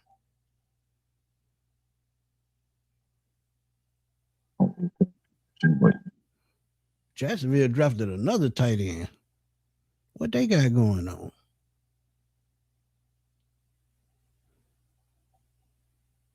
I really don't know. I was just sitting here just thinking, like, what could they be doing? I'm like, I don't know. Maybe they plan on changing something up with the personnel, and maybe they just plan on trying to get a little bit more physical, and maybe they plan on trying to run a little bit more. Who knows? It's just hopefully it work out that way. That's an interesting comment right here. Let's see what we got. See how y'all feel about this. Clark Phillips winning the number 2 cornerback position from Hughes. Oh, he said it was his before he got injured. I mean, what do you think about the possibility of that? Because I'm not gonna lie to you, I haven't thought about that. It's even a possibility. Clark Phillips being the number 2. You know, his rookie season, part of his second year in the league, he played some 2. So, because remember the game in New Orleans a couple of years ago, he started at number 2. Yeah, but we're walking into 2026. That's all I'm saying. If he can stay healthy, I think he has a legit chance to get more snaps at the nickel. But I think that's where he fits best. We talk about Avian Terrell playing the nickel, but I think Clark Phillips is his to lose because before D Offer took the spot, he was the nickel corner. But the injuries kicked in and it happened. So I mean, we'll see because it's a slippery slope because Avian is a rookie and Clark is what, 3rd or 4th year? Yeah, so don't have multiple years. It's like it's tough, man. And again, this is another guy we talk about Clark Phillips. That he falls into that category of we didn't draft you. Agreed. He said Clark could win the job from Hughes. I almost forgot he was on the roster. A lot of people did. That's another point. That's not a good thing. It's not really not. This is not a good thing. I mean, because my thing is, think about this. People have been asking about Trice, Trice, Trice, Trice. When no folks ever be like, so what about that guy Clark Phillips? Nobody wasn't saying that. But you got to think though, Chris, and I'm gonna keep it real with you. Tennessee Titans took Nicholas Singleton. That's a good pickup. Very good running back from Notre Dame. You got to think, man. When you look at Clark Phillips' makeup, when he was in college, he was a bona fide playmaker. And with the right coaching, you heard me call him sorry. I think he could have kept on that right track. I remember, I think he had a pick six his second year, if I'm not mistaken. So it was supposed to be a pick six. He didn't run it in. Oh yeah, he failed. He failed absolutely in Carolina. Remember, he failed. So we can keep the possession and all that to run out the clock. But I would have ranked. But remember, most were talking about boy, run it in, and everything. But yeah, he a playmaker, man. I think he just needs a chance, man. If you can keep him on at a good price and re-sign him for a good price, I think you do it because he would be an excellent depth piece. Yeah, really. Yeah, and Kobe's still there too. That's the thing. I hope he didn't work on his stuff this offseason. Last 3 draft picks, they got to address the trenches. Offensive line, defensive line. All 3 picks. Or offensive line, defensive line, add another wide receiver or corner.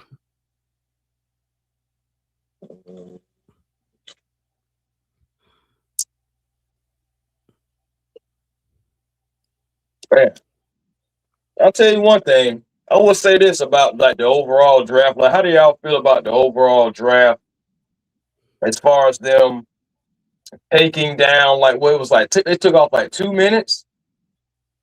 It's 8 minutes in the first now.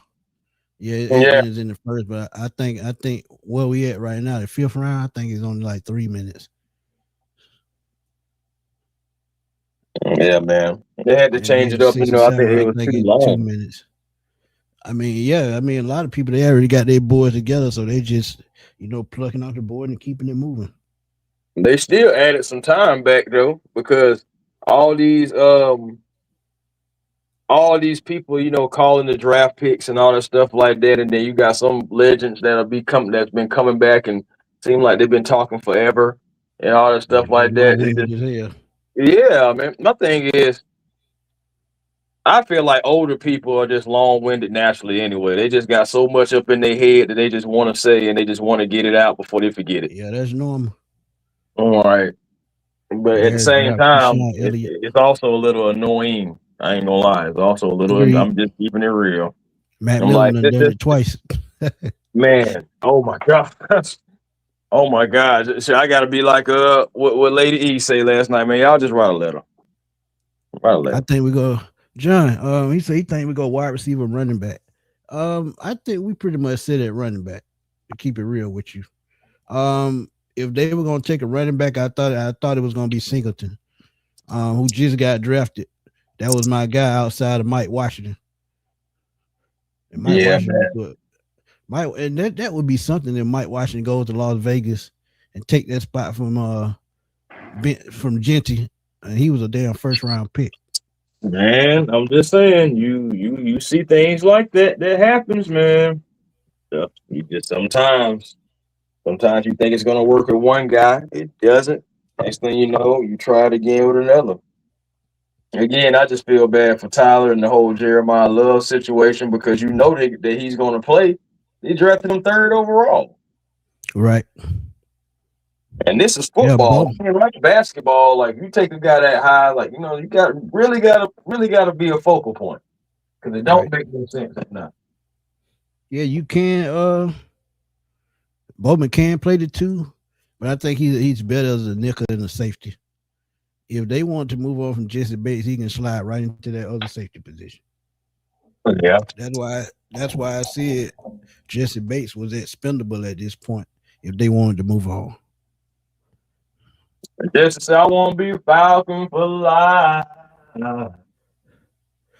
Brian Robinson is solid, doesn't avoid contact, and runs straight at defenders and faster than Tyler Allgeier. We won't miss a beat when Bijan needs a rest. That's true. That's true because he was doing the same in San Francisco last year for McCaffrey. Well, I know. There was only one running back that I had said the entire time, and it was Brian Robinson Jr. Yeah. Because it only made sense just for those reasons that he just said. It only made sense. I'm like, okay, well, if you're not going to pay Tyler, who is out there that we possibly can get? And that's why I continuously said his name. Yeah, and he was much cheaper. Both of these comments the same. Both of them, John Brooks and Solomon, said they feel bad for Tyler. I did a short on that. I absolutely feel bad for him. I was wondering what the hell they were selling him. When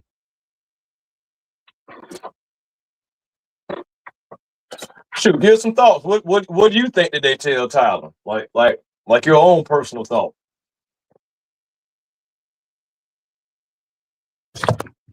Did we lose my boss, man? Oh, okay, there we go. I don't know, we had lost you for a second. It'll probably be up to Tyler what he do, because at the end of the day, it's only one football. But if you draft a playmaker that high, it really doesn't make sense to go get a Tyler, because you already had Connor, you already had Trey Benson. It just really didn't make sense. But I get it. They were damn near last in rushing with 91 yards last year, 31st in the league. So it's going to be running back by committee, and it makes sense too, because they got Jacoby Brissett in place, but is he a long-term solution? Hell no. So you got to depend on the run game just a little bit more for that team to win football games and put up points. So I get it. They draft Carson Beck too on top of that. So yeah. So I mean, they drafted a quarterback. Wouldn't that be funny though? Wouldn't that be funny if they get a third-round quarterback that can come in and take over and just be the future? They win. Remember I said that about the Falcons last night? I remember when we was hoping that was going to happen for us, drafting the third rounder. And it didn't work out. But no, it didn't. Yeah, I feel bad for Tyler too, man. But what can you do? It was just time to move on. Zay, what's up, my guy? Y'all go check out Zay in the Bag on YouTube, man. He's doing his thing with the music and the sports. Dirty Bird said their defense is gonna be hot garbage. I see that Carson Beck is there now too. Yeah, they're gonna struggle on defense, and I can still see too. I can actually see them trading Butter Baker, because they actually been trying to do it the last 2 years, but nobody won't give them the right price. Kilgore goes to the Bills. That's a good pick. That's a sleeper pick. I'm surprised he failed this far. They were gonna have back-to-back picks, but they just traded one of their picks to the Lions to get more picks. Yeah, Buffalo trying to put them a team together, I suppose. They lost a lot the last 2-3 years. Yeah, and you think about it too. Window is closing. Don't say it too loud, because Buffalo fans are trying to come after you. But that window is closed. Man, I ain't stealing them folk. That window closed, bro. They don't want to admit it, but Josh Allen. The window already closed, bro. Yeah, Josh Allen the problem, bro. Well, Josh Allen is the problem. Yeah, I mean, I have definitely heard that conversation more than once, so I can't say anything about it. So let me ask you this: Josh Allen became available? No. No. See, you got to think, man. I know people fall in love with these damn running quarterbacks, but I tell y'all all the time, tradition is gonna always win. because they're gonna look for that. They're gonna look for that extra receiver. If they can get that extra receiver in the open, find him, they're gonna make that throw. Whereas the scrambler, if they don't have that damn extra receiver, even if they see him and they find a hole, they're gonna take off. You know how many running touchdowns he got as a quarterback? It's a lot. A lot. He got damn near more. He got damn near more rushing quarterbacks than some Hall of Famers. I mean, I'm finna see right. I'm finna see right now. Matter of fact, 50 rushing touchdowns. Oh, he way past that. Cause I think Cam Newton at 60. If he don't have over 50, it's like 42 for something. It's something like that. He got a lot though. Chris, I'm telling you, he way past that, man. He had goddamn 20. He had damn near 20 in one season. Let me see. I'm gonna tell you right now. Okay, the rushing numbers. He had exactly 79 rushing touchdowns. Yeah. Mm-hmm. As a quarterback. Yeah, man. So shoot, yeah. I mean, it's been plenty of games to where he don't have like 4 rushing touchdowns in the game. This is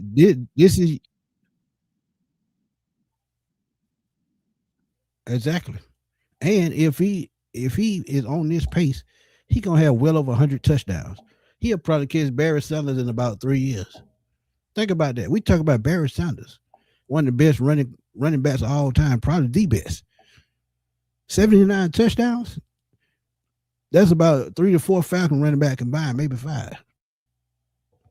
Mm-hmm. But see, that's what I'm saying. Even though the game changing, bro. Exactly. Heck no, I got that throwback. Yeah, even though the game changed, the more it stay the same.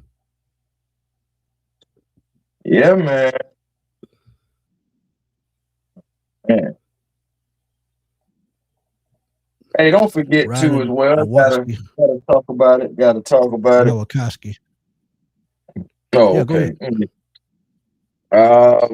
Don't forget, y'all. 6 o'clock. It's time to rock. Atlanta Hawks, New York Knicks. We gotta send it. We gotta go back to New York. Oh yeah. Up 3 games. Gonna be trying to roll at 6 o'clock. 3 games. 3-1, man. We gotta take them down, man. I ain't gonna lie, they deserve. Yeah, I told you we won one of them games in New York. I thought we were gonna. One thing about New York that I've been noticing since Brunson been there, once they hit a rough spot, they lose their confidence. Look at the series of what they were, Detroit. They were lucky to beat Detroit last year. I thought wasn't that last year or year before last? Yeah, I thought I was hopeful. Yeah. Mm-hmm. And then it's like they didn't. But and then like I haven't been keeping up with that series, but Detroit won last night though, didn't I think so. DBG 11. Let me tell you this right quick. I know he signed 2 years, $12.5 million. But they just paid Jeremiah Love gonna have a $50 million contract as a running back. So their running back room is gonna be $63 million. Running back room. And that's just for the 2 running backs that they just brought in. They just signed James Conner to another deal. Their running back room is going to be every bit of $70 million. Just for the running backs. Yeah, I ain't gonna lie. That's crazy. Like I said, I just wish Tyler was able to stay. Who is they coach anyway? Remember they got LaFleur. Mike LaFleur, absolutely. Yeah. Oh boy, it's showing too. Yeah, they got LaFleur.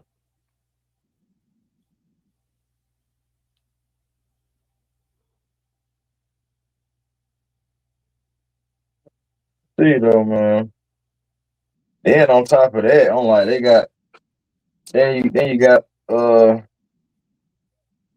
getting quarterbacks and stuff like that, but you still got Elijah Wilkinson trying to protect them. I don't know. That's a good investment.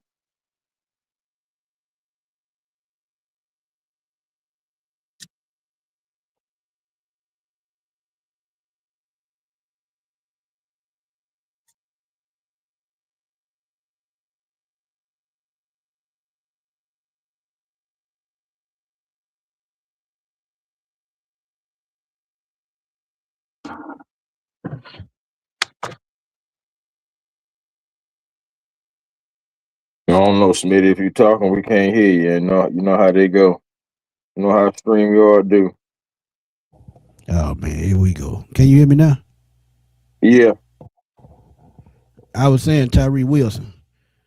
If the Falcons had a 5th-round pick, knowing that they needed edge help, I would have thought about going for it because Yeah. they have a better defensive, inside presence than the Raiders.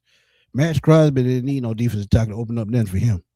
If Tyreek Wilson did in Atlanta, he would have had that. So I would have thought about it. But the Saints might get a steal with him. They might. Mm-hmm. Yeah, John, I want to see where they go at 206. I think they got to keep addressing the trenches, though, because they need depth at defensive tackle and offensive tackle. Yeah. I mean, again, it's so crazy because so many guys that were projected to go this way or that way, a lot of guys are getting snatched up. And it's like, well, okay. It's like, a lot of guys are getting snatched up. It's funny. It's funny, but it is what it is, Yeah, I told you. Because I mean, going to be the sweet spot. But my thing is, it's crazy because Burks Burks went in the 7th round every time, for example. But you see how early he was gone. He gone. He been That's gone. what I'm saying. That's what I'm saying. Just like some of these projections and all that stuff like that, we already know sometimes a team can jump up, jump back, whatever the case. It's been a lot of jumping. Teams been jumping around for sure. Karan Prunty goes to the New England Patriots. They definitely need a defensive back. So they just cut both of their safeties. So they definitely need one. And you were talking about Noah Fant. He went right to New Orleans. Well, I mean, the name Fant sounds like it came from New Orleans. You ignorant. Well, there's still some good picks on the board. Brian Parker still on the board. Versatile offensive lineman Deion Burks, playmaker. Mm-hmm. Yep. Katron Allen from Penn State, another Penn State running back still on the board. Yeah, another playmaker. Gary Nussmeier still on the board. Now I can see him in New Orleans. I know they got that Tyler Shuck dude, but Gary Nussmeier could end back up in New Orleans. He went to LSU. So I can still see him in New Orleans. Yeah, if they want to go there. Hey, am I tripping? Still on the board. I was just, bro. I literally was about. That's why I said, "Hey, am I tripping?" And yes, Harold Perkins. That's what I was about to ask about next. I'm like, why is he? I can see him in New Orleans. I can see him in New Orleans, staying at home. I mean, yeah, he's staying at home. He do that. Yeah, but I'm like, that's something else. Lorenzo Styles Jr., the other Styles. Oh yeah, the cornerback. Yeah, safety. Oh yeah, safety. Yeah, that's a good pickup for them. Yeah, yep. He was projected to go around in this range. He had a freakish workout too at the combine, but his skill, like his brother, his skill wasn't as polished. And I actually think he's older. I think Lorenzo is the older brother. Yeah, I think Sonny is the younger brother.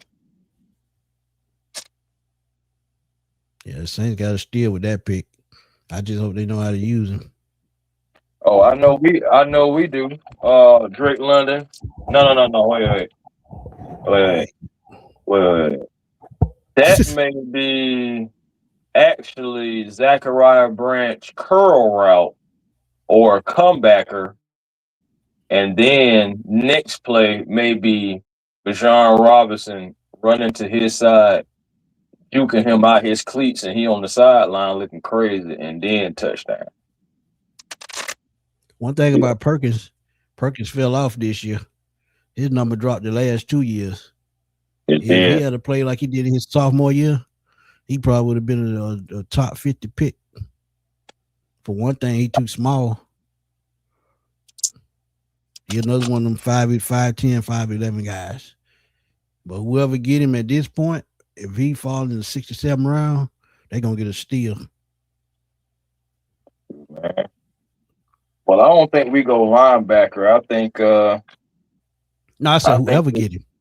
yeah, and I don't think it's gonna be us or anything. I think at this point we already got the linebacker we wanted. So now again, you still got the trenches. It's so crazy. It's crazy, but it's not. But it actually still kind of makes sense when you sit back and think about it. Straight BPA, and then everything that's been leading up to it, just the moves and the motives, everything like that. It's like, man, okay, Ian, like you really want to make sure that you just setting up for the best player available, even if you have to stack at a position, and that's fine too. You know, Right. that's how you keep certain positions strong, and you just kind of like figure it out at other positions and stuff like that. So, I mean, everyone has a philosophy, and everybody has a process. Yeah, but when you So, need depth, you just lost one of your damn starting offensive tackles, and you ain't mhm, interested in the draft. Now, don't get me wrong, I ain't got nothing against Jawan Taylor, but mhm, you know the backstory. Can yeah, you of can you course. trust that? I mean, like I was saying earlier, before you had hopped on, I was like, hey man, when you hear about Christian Harris and you listen to the Houston Texas fan base, yeah, did was beat up a little bit? Yeah. Did he miss games? Yeah. But do they miss him? Do they like him? Yes, they did. But the same thing for Taylor. You hear listen to that Kansas City fan base? They're not crying that Taylor is gone. That fan base is happy he's gone. So it's like you Yeah, gotta they didn't think, want him no more. yeah. It's like you take it under consideration, but you always hope that you get the best out of them, especially when we got Bill Callahan. So it's like if Right. Callahan can't get the best out of them, I don't know what you're gonna do.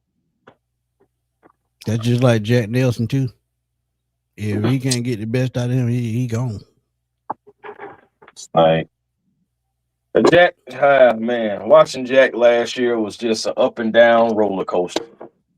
And the crazy thing about it, we know Wisconsin bred offensive line, Yeah. but it's just something about his footwork that just wasn't working. But hey, that's why you bring in Bill Callahan. And my thing is again, I'm expecting big things from guys because I mean it's not just because of the name; it is the body of work too.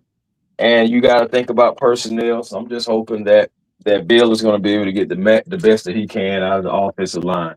The good thing about the offensive line is you got four guys that all know each other that are returning, and you just got this fifth guy. Like I said when we first brought in Taylor, you got the fifth guy who will be Taylor. At least you got the rest of the four who can be able to help him out and all that good stuff too. So you're gonna have that Right. chemistry, and at least we do have the chemistry with having the same similar guys there multiple years and stuff like that. So I still expect us to be anywhere between 5 and 10 as far as top offensive lines. Anyway, I still expect to be Yeah, there. because of Callahan. So Yeah. that's why I say I don't really trust Jawan Taylor, but knowing that we got a coach that can coach him up the right way and probably help with them penalties, that's an absolute plus. Mm-hmm. Lorenzo Style just 195, so he'll probably be a nickel corner at the next level.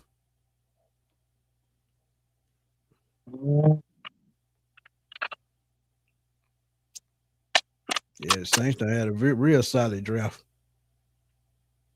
Yeah, I ain't gonna lie, man. Some sad souls out here. It was so funny. It was so funny. Cam Jordan tried to explain why he was giving props to AJ Terrell and Avion playing on the same team together and all that stuff like that. And you got Saints fans. I don't care if their mama just got drafted. Don't be giving them no compliment. Like, well, y'all some sad souls, but Who said that? that's what some Saints fans were saying to Cam Jordan after Cam Jordan was saying that's dope seeing two brothers play on the same team. Oh yeah, that ain't nothing to get mad about. Well, I'm talking about like it's just some sad souls, man. That's why I'm glad I could never root for them. Yeah. Glad I could never ever. Ever? ever.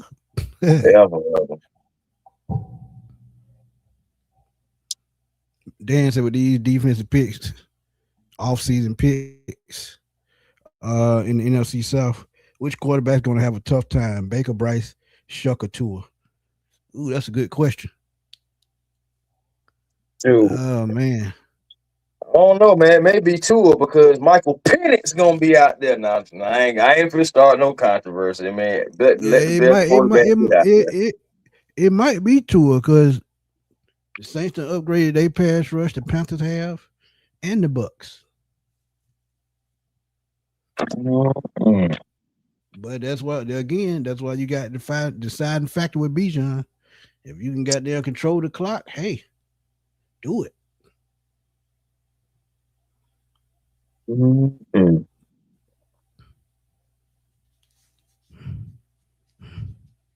I ain't gonna lie, teams are getting better. But again, like I said before, they still gotta play us too. And I ain't gonna lie, chemistry, camaraderie, all that stuff gotta play a part. But I'm gonna believe that we got the skilled players, and we just gotta get that coaching right. I'm telling you, we get that coaching right and have it work with the players. Trying to tell you, we can get to these playoffs, man. They still got to play us too. Absolutely.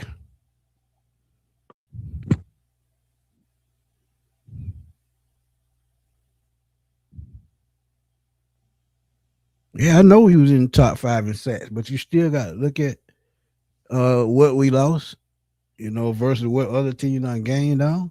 Now, one thing that we do have an advantage in is that and the Panthers done upgraded their offensive line too, with the Saints and the Bucks. The Saints, Bucks, and Panthers. I think we got the better offensive line out of all the groups, so that might work in our favor. But at the same time, looking at what these other teams did to upgrade their team, man, it's just gonna be tough. Damn, Clemson drafted another running back, a 6'3", 230-pound running back in Adam Randall. And they got another damn Derrick Henry back there.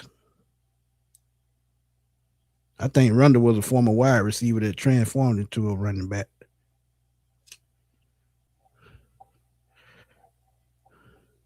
I think we actually do got a solid front seven.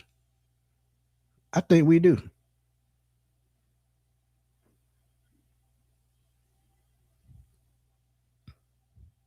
Yeah, Nathan, that was a good pick, man.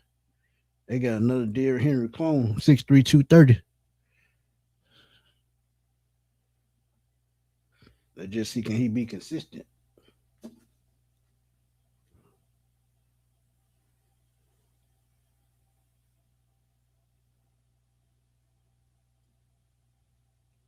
Raiders on the clock. Man, how many picks the Raiders got? God damn. Me for the head. Pick out the pick.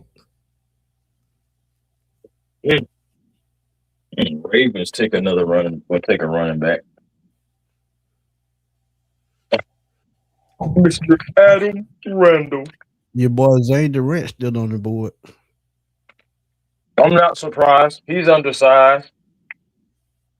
And sometimes he can get lost in the shuffle. But what? He about 5'9", 290. They got Wiz Khalifa on the stage. Oh, Lord. What Steelers must be about to pick. He from Pittsburgh though. Yeah, I was about to say, well, the Steelers must be about to pick or something. Nah, the Raiders about to pick. They're just doing the concert. Oh yeah. Well, yeah. I mean, well, I'm glad that they was able to at least get that down packed to, because that makes sense. Yeah, no. I mean, and it makes sense for the last day because you really don't need him to bring in like the crowd for days 1 and 2, but like on days like this, like not everybody is there, or not everybody is active, like I'm saying, watching all stuff like that. So it's like, okay, well, we kind of like start to throwing in some concerts and everything like that to kind of keep people engaged. I mean, that would make more sense. Yeah, that's what they doing. Mm-hmm. Q said a terrible season they had. I'm not surprised with all the picks they got. Yeah, they did have a bad season. Terrible. Yeah, they fell off a cliff last year. For one, they ain't had no quarterback in God know how long. John said, "This is the longest round I have ever seen." Yeah, it's pretty long. But the reason why it's long, all them damn compensatory picks. Yeah. I think this the round they got the most compensatory picks. Don't worry, we should have some. Well, we got a couple comp picks. We're gonna have some too. We got some comp picks coming. That's next year though, right? Yeah, of course. Yeah, Zane Durant still on the board, Tyreek. Mm-hmm.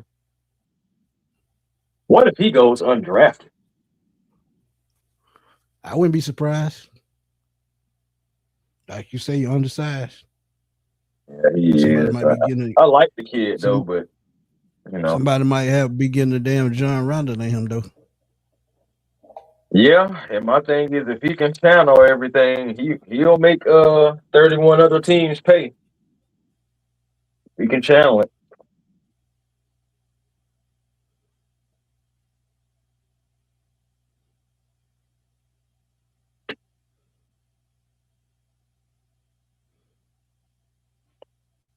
I know I was talking with a buddy of mine. I didn't even know I didn't even know he still was actively watching football like that. But because mostly he's really only like a college guy. He doesn't watch really pro sports at all.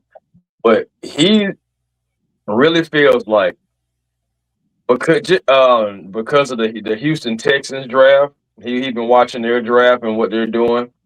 And he really feels the Houston Texans possibly may end up going to the Super Bowl. And I'm just like, bro, we are only in the draft. And then it was like, yeah, but man, they got you gotta think of where he's coming from though. Because at the end of the day, they had the number one defense. They did. CJ Stroud would have down hit that wall in the playoffs.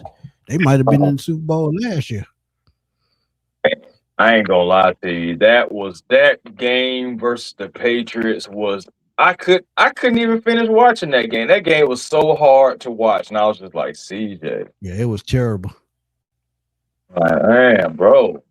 I mean, don't get me wrong, the offensive line was kind of jacked up too, but it's just like, my goodness. It was just like the Patriots were trying to do everything they could or whatnot to get Texans that game. Yeah. Texas defense kept them in the game. Mm-hmm. Yeah, Big Q. It's some more wide receivers than offensive lineman left. That Notre Dame offensive lineman, I always draft him in the 7th round. And it looked like he might get there. Well, Owen, is it Owen something? Is that who you boy Cyrus Allen going to Cincinnati? I mean Kansas City. Oh, they like their speed. Well, I mean, Cypress Allen was a guy we was looking at. Bryce Lance too, and some of these folks, they want him too. It's crazy. Touchdown last year. Yeah. That's what I was saying. Falcons were looking at him too.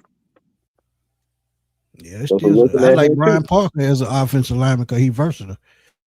And I got a center position to be upgraded. I got a sleeper for you. Y'all may not like it though. Who? CJ Daniels. I like that. Miami. Yeah, I like that. No, yeah, I'm just saying. Remember, That's another guy that said he wouldn't mind playing with Penix. And I know. I don't know if he's going to be the starter. I'm just saying what the guy said. He a big body receiver. Something that Right. Well, they honestly, I think use he in the said he slot. would just love playing for the Falcons as well. And I think they were asking him about the quarterback situation. I think he was like, he definitely believes in Penix and all that good stuff like that. So, yeah. That was just 2 years ago. Mm-hmm. I mean, because, I'm just thinking about that because outside of Josh Cameron and Jim Caldwell and possibly, I don't know. I don't think they go Eric Rivers now. Do you think? I'm thinking about size and height, considering the fact that they just went Zachariah. Well, size, that don't mean nothing because the Dolphins, they had a track team. And they really had them probably one receiver over 6'2". Yeah, I think that was pretty wild. You know the dude that was dominating the preseason when we played down there the last time. Oh yeah, I remember. Yeah, they mainly had smaller, faster receivers. You got to think too, with the way Tua throw the ball, and that's what he used to. It makes sense. And then you got to think about Penny with his strong arm. Last John, playoff win 2000 wild card. My God. Yeah, that sounds about right. We're gonna try to stay on to that pick come, John. We got a good little ways to go, about 30 more picks. We got a ways, bro. Yeah, we'll try to stay on as long as we can. Because I know Chris got to get to the Hawk stuff. So, I mean, I ain't gonna lie. This draft should be over before 6 o'clock. Yeah, this thing better not still be going on at no 6 o'clock. It done slowed up a lot. It was got them coasting through the fifth. Well, it went through the fourth fast as hell. Hey man, that fourth round hit a roadblock. I almost feel like they saying, "Hey, slow that joker down now, C-Double." And you got to think too. Ian Cunningham said they're gonna still be looking in the free agent market. So however this turns out, if they got 19 million in cap space, so they can make at least one more move because they draft class, they still won't have to spend $10 million because they don't have a first. Most of the money from the draft go to the first round pick. After that, it's downhill. Yeah. And we had 20 mil in cap space coming into the draft. Right.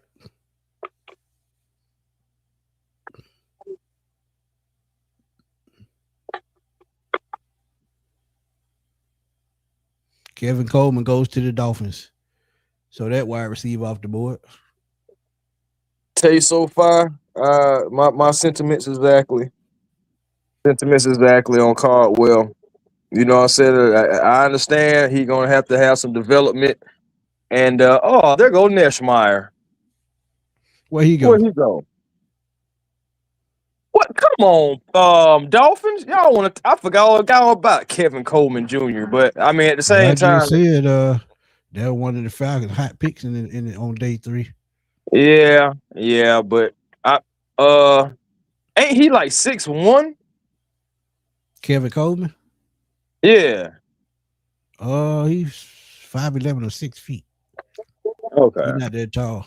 Okay. Well, I mean, when you get Zach Branch, you really can be okay with that then, to be honest. Yeah, true. I wonder what the Eagles they finna do something stupid. Yeah, but Caldwell, develop that guy. I can see Perkins in Philadelphia because they need a linebacker. They lost Kobe Dean. Yeah, and of course, we lost Nick Nash and all that good stuff like that too. Right. Rod said he think Noah Thomas is a sneaky good pick. Of course, he got blood clot issues and he need to retire. Blood clots ain't nothing to play with.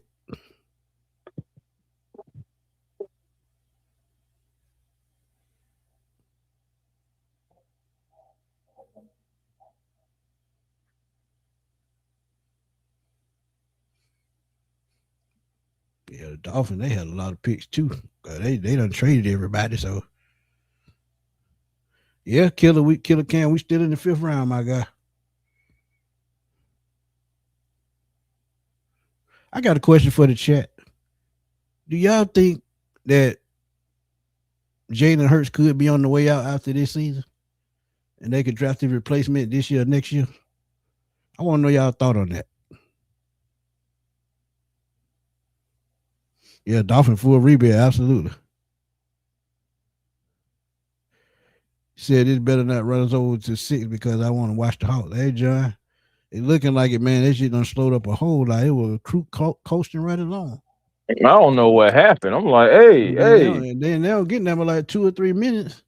It seemed like once a team pick, damn thing, so the pick is in right after the next team pick. Yeah, man, move this thing along.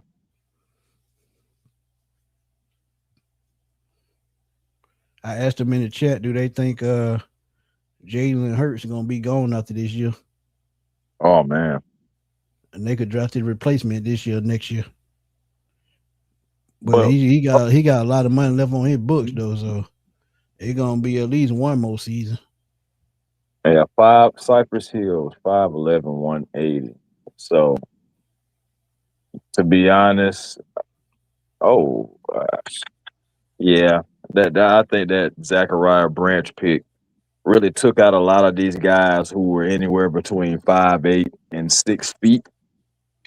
So again, it makes sense to me to go ahead and get old 6'5" Cardwell. Tay said he think he can be gone because he ain't really showed no improvement. Who that? Yeah, Jalen Hurts. I mean, everybody said they think he going after this year. I can see it. Always a possibility. And then I just say something about a quarterback. They just drafted North Dakota State quarterback Cole Payton. Who's that though? The Eagles did. He's a solid prospect.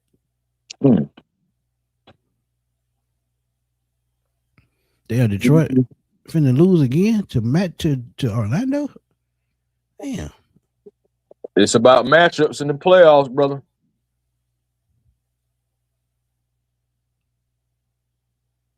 About the matchups. Yeah, I think that was a bad matchup for Detroit anyway. Yeah, I mean, I'm not saying that overall that I feel like the Mets are the better team. Needs some help. Agreed. Yeah, but my thing is the biggest thing about Detroit. The biggest question about them, Smitty, was do they have enough shooting? Nope, they don't. And now we see that because a lot of teams would say, "Oh, they got enough defense," and I'm like, correct, but when it's in the playoffs, you still have to make shots.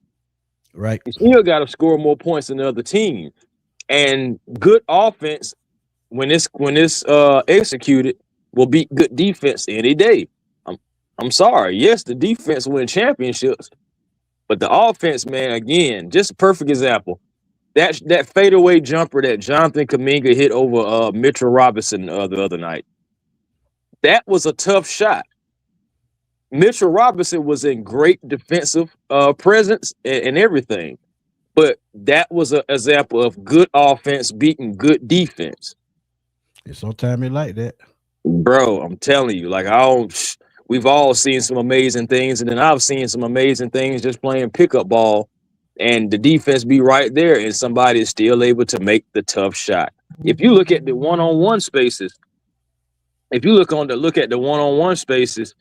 and everything, that's another situation. That's another area too.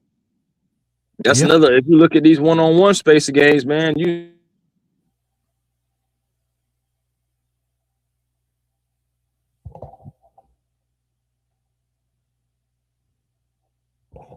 Come back to us, Chris. Yeah, I mean, it is writing on the wall, man. One thing about when you hear things like this about the quarterback, just not getting along with the coaches, that's a bad sign, and that's just something that just don't come up out of nowhere. I've been hearing about Jalen Hurts and problems with the coaches for 2 years. Now they did win the Super Bowl. Don't get me wrong. But him and Coach Shiano, or whatever his damn name is, they just been at odds the last 2 years.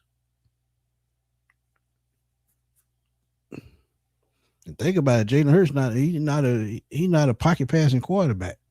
He's a mobile quarterback. Saquon Barkley getting up in age, so we just don't know how it's gonna play out.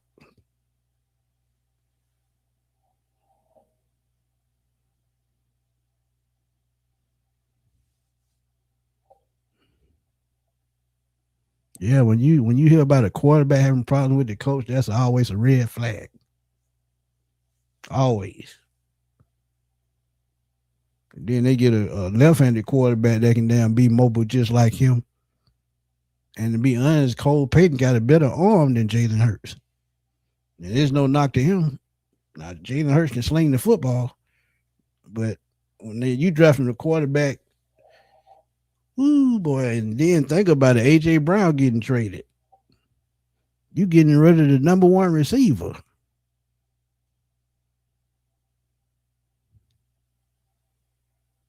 Yeah, that's true. Hurts, Lamar got better. Hurts didn't. Hurts and Lamar done won 2 MVPs and still don't get no respect.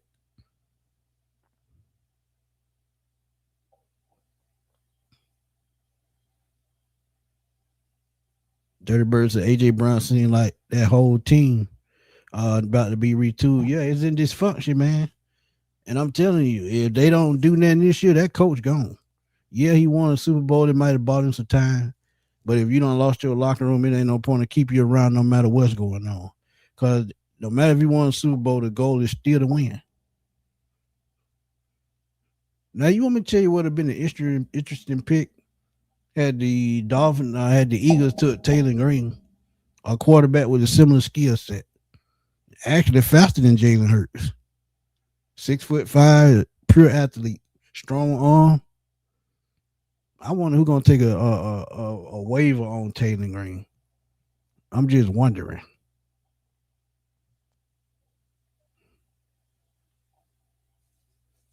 Because he had 6 300-yard games last year. So he can throw the ball. I know. Remember we was asked about Taylor Green. Taylor Green. We was asked about him. Yeah, he look. I'm telling you. Yeah, he can run and throw, Nathan. Yeah, that's why they got him. He's similar to Hurts. But the key question is, if they not happy with Hurts, that they made Saquon Barkley say, I want out. I mean, even though he getting paid $20 million a year. In my opinion, it shouldn't have nothing to do with him, honestly, at all. But it shouldn't. But what if Jalen Hurts the reason he came to Philadelphia? Then he need more reasons to go to Philadelphia. The heck? Don't lie to you. If that's the reason why you went to Philly, then you was already in the wrong. Right.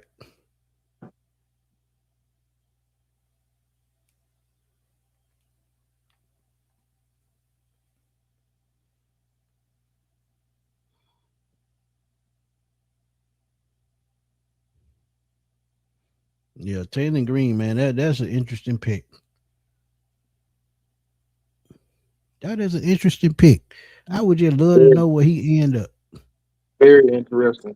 And then, like, just with his intangibles as a quarterback, hey, if he come in there and start showing flashes early, I mean, in about 2 seasons or so, they may really move on from Hurts. I know we were saying like maybe at the end of this season or something like that, but you know that cap space or should I say that dead cap number? Not everybody wants to be the Dolphins, so it's like, just all the Vikings. I didn't even know that they took Charles Demings back at 163, but that's a good pickup for them.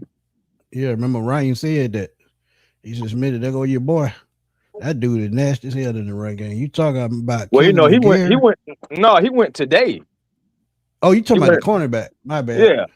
Yeah, the cornerback. My bad. I thought you were talking about Jenny Duncan. Oh no, that Dunker guy. No, I was talking. Well, I was chatting with somebody, and I was like, yeah, they got. I was talking to my Steelers homeboy, and then yeah, because some strange reason he didn't know that they had. He didn't know that they had Jeremy Bernard. I was like, have you been you ain't been watching nothing, huh? I mean, I It don't know. can't be. I don't know how you did It that. can't be. I don't know how you did that because he didn't even The know. fifth round is mercifully about to come to an end. Oh, thank God. 2 more picks. Yeah, see, let me see. From 173 all the way to 180 is comp picks. Well, thanks. Dang, that's crazy. That's a lot of comp picks. Harold Perkins is still out there. Zane Durant is still out there. That's crazy. They got a punter. Oh, even Caden Curry. Now, Caden Curry, I did draft him in the 6th round and in the 7th round before. Josh Cameron is still out there. Caden Proctor went to no. I'm looking at something different now. No. And went back to back Texas Tech. Dolphins still got 3 more picks. Right. And they don't picked up some of everybody. But I look at it like this, man. You gotta give Malik Willis some weapons. You can't just trade away everybody and then say, all right, just go out there and run the ball. So they got Coleman Jr. As a wide receiver. And then they picked up another wide receiver too, or two. Maybe they got 3 wide receivers this draft. I don't remember now. Right. Who is this with this suit that's too tight for him? Oh no, he looked familiar.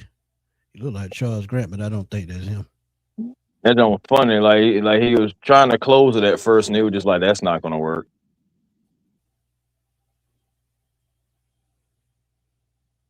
You say Harris got character concerns. Yeah, Xavier, right? Yeah. Yeah, I know.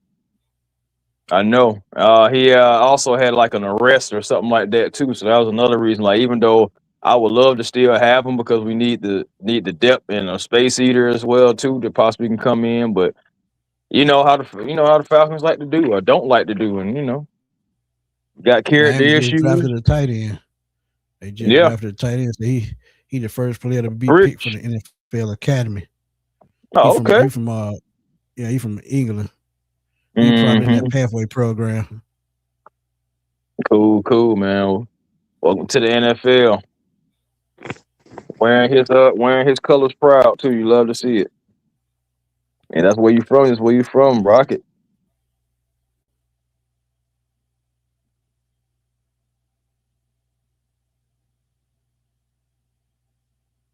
Yeah, he been sitting back there. That's crazy.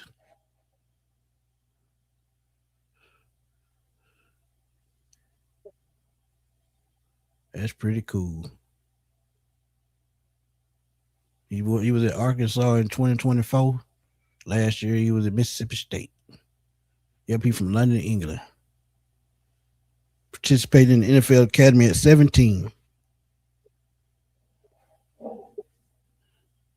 That's cool.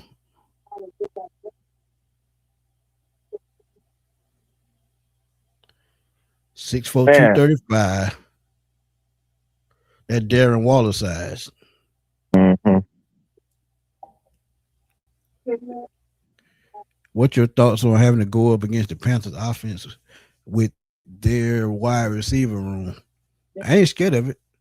Cause we got defensive backs that can hold up against them. Billy Bowman, I trust him. AJ, Avion, Clark Phillips. I can keep going.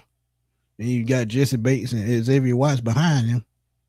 Good support system. So, yeah.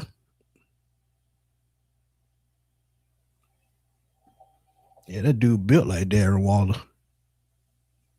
Thank God, Nathan, last pick of the 5th. That damn 5th round been on about an hour.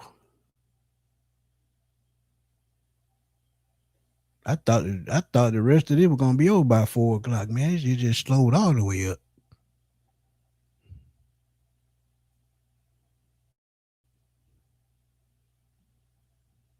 Yeah, we got a secondary that can match up with anybody in the league.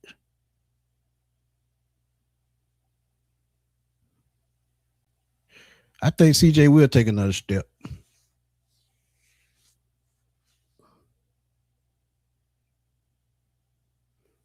Since we're going to keep Kyle Pitts, I hope he take another step. Because if you do take another step, you can trade him for high draft picks, or you can just pay him what he wants. And if he do take another step, like I said, Drake London to get the Trey Young treatment. And I don't want to hear about he was in the promotion because Root was at the 404 day and he got traded the very next week.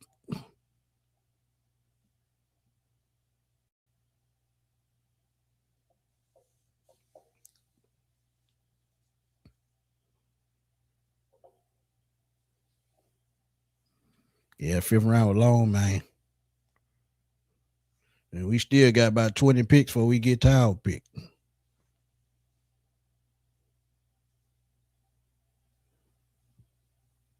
Let's get back to oh, son of a gun. That's right. That's right. They took Caleb Douglas and Chris Bell. And they still got Coleman. Them folk went and got all the wide receivers. They had to, man. And shit, Malik got to have somebody to throw to. And they just drafted a tight end. And they do big as shit. That's crazy. Yeah, Cam was trying to tell me. Yeah. Them jokers. 3 wide receivers. Buffalo Bills, I don't even like y'all for some reason ever since y'all took. Boy, they got your boy Zane Durant. Goes to Buffalo. That's funny. It's a good spot to pick him right here, though. I told you they were gonna load up on defensive tackle because they had to. Oliver, he out of there. Yeah, Zane Durant, he's 6'1". Yeah, he's 6'1", but you know, shit, graded 5'11". Yeah, John Randall was 5'10". He's got a motor on him, though, man. I ain't gonna lie to you. He's able to get free. Watch out, because I ain't gonna lie. It's not gonna be a whole lot of guys that's gonna be fast enough to keep him from getting to your quarterback. Right.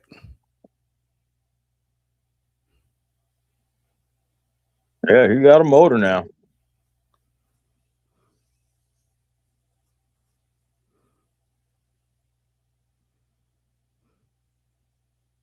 Yeah, 11 tackles for loss, 3 sacks, 47 tackles in 2024.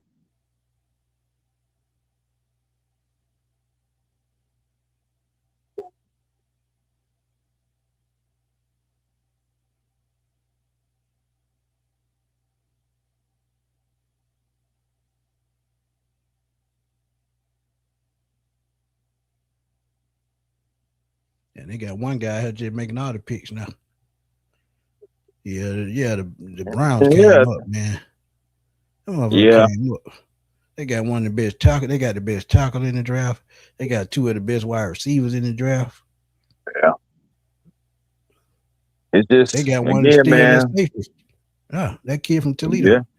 Yeah. Taylor Green goes to the Browns. Wow. Did not see that coming. Bro, I ain't gonna lie to you. I'm sorry, Shador. Okay? I'm sorry. Shador. I'm sorry. I am sorry. Because 6'6", 227. Because if this kid comes in and gets his opportunity, it may be his team.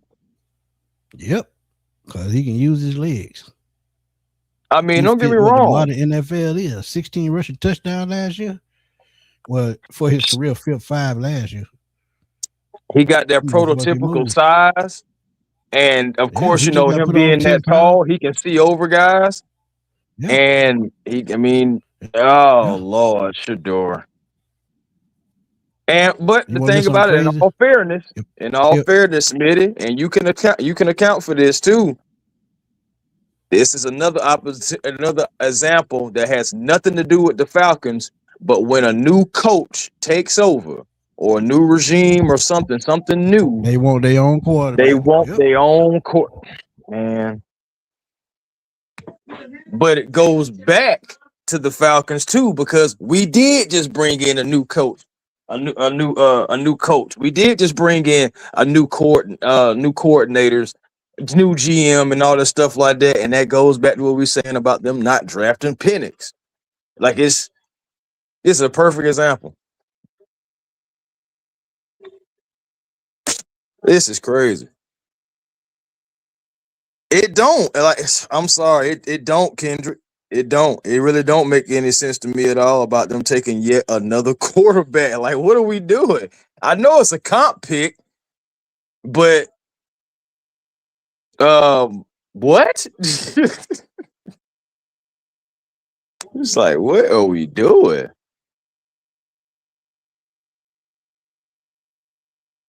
That running that 4.3 with that 43-inch vert. Holmes gonna throw the ball to himself. Yeah, if they can get off that Deshaun Watson money, Deshaun Watson would be gone. I will say this though. If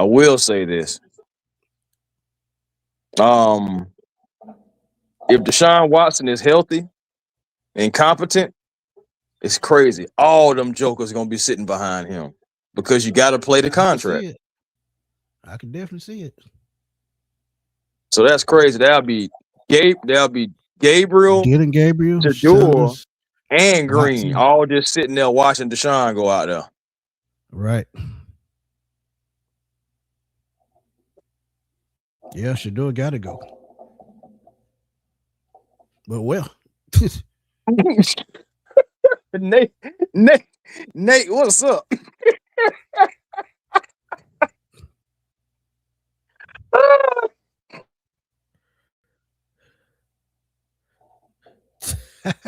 He just gonna make that man retire. That man said retire. That's all I wanted to see. The retire part. Like, God dang. But I already know what Nate's saying, because he's saying, hey, Coach Ski, don't you get no ideas. That's basically what he's saying. Don't you get no ideas.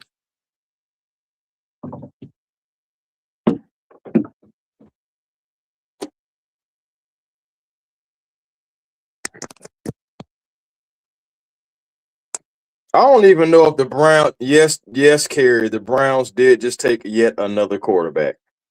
And I was just talking about, Shador, I hate it for you.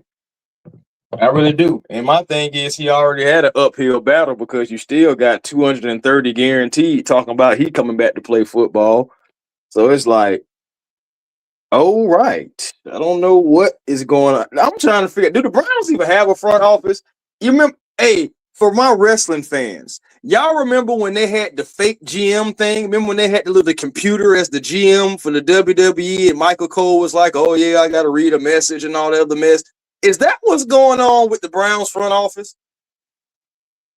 It's just like, just, we're going to do this. I don't even know if they have a front office. The front office can't be real. Not for Cleveland. Andrew Berry is a terrible GM, bro. Bro, that place is not a real place. It can't be.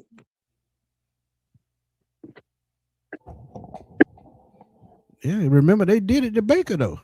Baker had a good year. They went to the playoffs, and they went and got Deshaun Watson the very next offseason. Think about that. And then think about, I remember this. The damn owner said he look at the damn analytics and shit. Analytics can't tell me a goddamn thing. I ain't gonna lie. I know about analytics. Yes, so I do like numbers too. I know about it too, but I'm not finna let no damn computer tell me what to do and blow my money. Hell no. Yeah, man, Cleveland ain't a real place, bro. It's not. Who you said they coach was? Who that? Cleveland. Oh, they got Todd Monken. Oh, no wonder. He's 60 years old. They doing whatever the hell.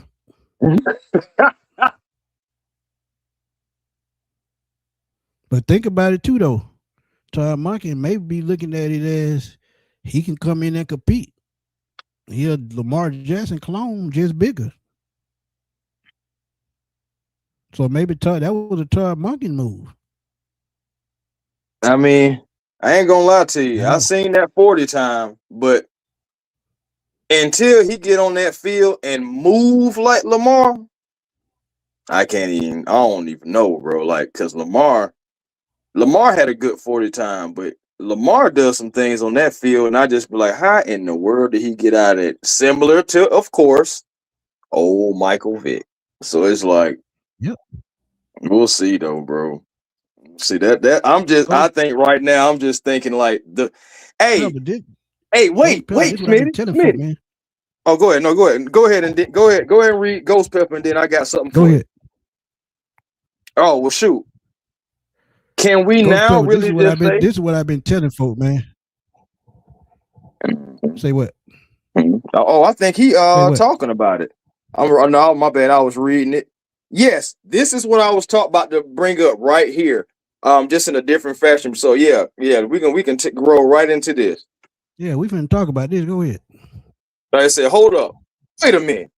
Didn't the Browns fan base criticize Stefanski for having heavy influence on decision making, going after multiple quarterbacks not developing? What's the excuse now? Another quarterback. Shaking my head. Yes. That's the whole thing we talking about right there. It's the owner and the GM. They suck, bro. Be more than what you talking about. And guess what? That's another thing. Guess what, Falcon fans? If this draft right here, that pick right there with Green, if anything, that kind of clears Coach Ski to me as far as that drafting process and wanting this guy and taking that guy. That front office just took another quarterback, and Coach Ski ain't even there no more. Chris, think about this, bro. When we was going after Deshaun Watson, who wanted that pick? Arthur Blank, right? Mm-hmm. Mm-hmm. When we drafted Matt Ryan, who wanted that pick? You said what now? Arthur Blank. Yeah, for sure. So when you moving quarterbacks around and you paying out big contracts, the only person that's gonna make them type of decisions is the owner because they paying the money. Come on now. We can't be this damn slow. Think about it. Andrew Berry and the owner are the reason why the Browns are failing. Because if you fire Stefanski and you keep Berry and you still making stupid moves, what does that tell you? The stupid decisions coming from up top. Facts. Come on now. Facts. I'm just saying, like, at the end of the day, if I know that we need a wide receiver, and if I know we need a wide receiver, a cornerback, and a safety, and I tell my GM that, and then he say, okay, cool, I got you. And I'm like, all right, bet. You know what I'm saying? And then if I tell my owner that, and he say, okay, got you. I bet. The next thing you know, we take two quarterbacks and a running back. What the heck am I supposed to do with that? Right. Just say it, man. Can't get it. They can't get right. Just can't get right. Man. Hey, like the old movie Life said, can't get right. Yeah, so that's like 7 quarterbacks, family. That's crazy. Yeah, it's about 6 or 7. Yeah. That's crazy. I don't know if you've seen it, Miss Carey, but I answered your question about Mr. Harris. Mr. Harris. Keytron Allen gone to Washington and running back from Penn State. Oh, okay. Oh, that little shoot. Good for them. I mean, but Xavier Harris, he got character issues and a slight injury. So even though I like the space season, yeah, I don't even know if he ends up as a Falcon.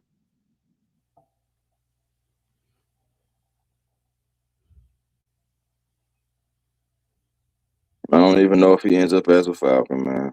Yep, and yep. Character issues, and that's why I was talking about what Kendrick put in the chat. Yep, he did have a DV charge two years ago. Yep. And Smitty, we just talked about DV yesterday. Yep.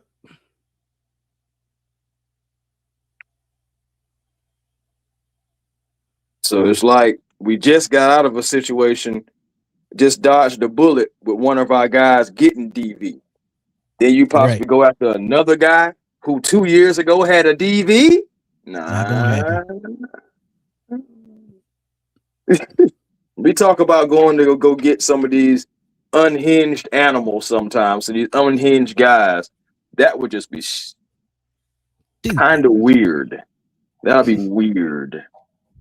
I would say DV that. in college is crazy. Yes. But think about it though. Think about it. James Pearson ain't too far out of college. Mm-hmm. He's 22 years old. See, and the thing about it crazy too, like, is even we talked about that again before, like that wasn't the first time the police being called either. So it's these DVs in college, man, these kids crashing out just because the girl said I don't like you or whatever. I don't know what it is. I don't know what's being said. But ultimately, like I'm assuming don't nobody like to be rejected or anything like that. I'm pretty sure everybody's in the same realm as that. But even when you get mad, you still got to be like, talk to yourself or have those people around you that can just help you not crash out. You know what I'm saying? Sometimes, even when people are not around, sometimes you got to be headstrong enough to, do something constructive to get your mind off of it. Because I'm gonna keep it real with you, 100%. I'm gonna keep it 100%. You're right, but you got to think when you're young, you're more impressionable than when you get older. You don't learn to go in the right direction till you get older and I've been through things. They still in the space where they still trying to learn things. So them getting in trouble is a lesson that they got to learn. So sometimes it's a good thing, sometimes it's a bad thing, depending on how it turn out. Go ahead. Yeah. But I ain't gonna lie to you, bro. I'm a firm believer of somebody getting in trouble and changing their life around because I've done it. So I still believe, but you gotta want it. Yeah, I will admit that too. And you do still, again, gotta have those people around you. And sometimes, you gotta be in the right place at the right time so God can put those people around you. Because perfect example, at 3 years ago or so, I didn't know Smitty from a can of paint, but now that we're here today, I can definitely say he's one of my best bros. And every day, 2 times, 3 times a day. Yeah, so sometimes it happens like that, and I'm gonna keep it up, and I'm gonna keep it a buck with y'all. I'm gonna be very transparent with y'all. The reason why I jumped on this live today was because I was going through something mentally, and I was like, you know what, I need something. So I did something constructive, and I hopped on here. Yep. You know what I'm saying? And I kind of figured that. That's why I said, man, I wasn't planning on doing a live. Nope, me either. But I figured something was up. I said, man, let me jump on here. Let me go on and go. I knew it was something. I knew it. So again, sometimes you just got to find those outlets, man. And I appreciate each and every last one of y'all for coming in and being a part of it and all that stuff like that. Because y'all could be doing anything on a Saturday. So sometimes, you know what I'm saying, you just need those outlets, man, and to keep you from doing something that you know you ain't supposed to do or know you ain't supposed to say, and you just go be constructive. Yeah. Hey, Moody said for those that don't know, Chris was a Saints fan in his former life. Nah, not at all. Oh God. Come on, Moody. I was about to say, so that's why I killed myself, Moody. Huh? I couldn't bear it no more, huh? I had to kill myself.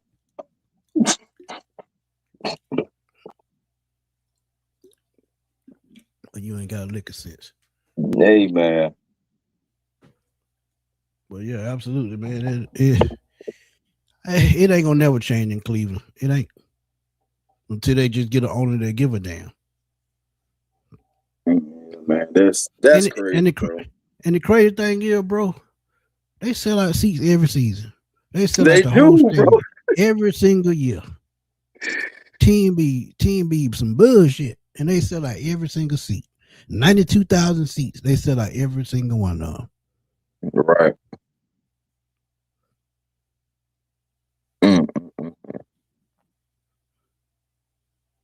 What Justin Field went to Kansas City, right? Yeah, I think so. John Brooks said, "No, you was a Browns fan." Uh, yeah, and I was telling, I was telling them Browns, make sure y'all do them Falcons right for life.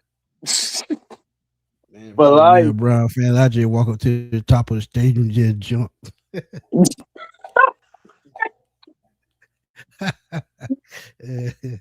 Oh boy. Goodbye, cruel world. I wouldn't even say that. I'd be like, oh, here we go. Whoop, just fall on off the planet. Oh God. Hey man, y'all remember that old joke where they were talking about taking the Browns to the Super Bowl, bro? Oh God, hey man, I know we go through some things as Dirty Bird fans, but bro, I ain't gonna lie to you. Ain't nowhere in the world I can be a fan and full top of some beer taking the Browns to the Super Bowl. And I was just, bro, absolutely not. I heard That somebody is the say last bowl. night, Toilet bowl. bro. Right. I heard somebody say last night the only reason why their name is the Browns was because they couldn't be called the Turds. I was like, bro, listen. That's wild. Listen. Bro, I was done. Oh, man, but yeah, Who did the man. just pick? I missed it. Ain't no telling. Chris, They've been picking some jokers. I'm looking on the screen right here. Oh, and there's Cooper. Yeah, that's a good pick. Absolutely. Okay, I see it now too. Bengals, It's what, right down the screen. 189? It's right down the screen. Yeah. Yeah. Let me see who they finna pick. Yeah, Bengals. They at 189. Yeah, we got 215 and 208. So Okay, so after we do them two, oh man, they got Brian Parker. That's who I wanted the Falcon to get. dang, we were gonna have to trade up to get them though. After we do 208 and 215, we're gonna roll out. All right. We ain't gonna do the 7th-round pick. Y'all just see it on my grade sheet. Yeah, Demetrius Crown over. Yeah, we get him. That's a fucking home run. That dude had a 3rd-round grade. Yeah, that's There got crazy. to be a reason why he falling that we don't know nothing about. I need Jeff Caldwell. I need Jeff Caldwell to the Falcons. I don't care if it's 208 or He's still on the board. 215. Yes, he is. He's still on the board. Yes, he is. Chris, you got 314 people watching on Twitter. Tell them to come on over to damn YouTube and subscribe.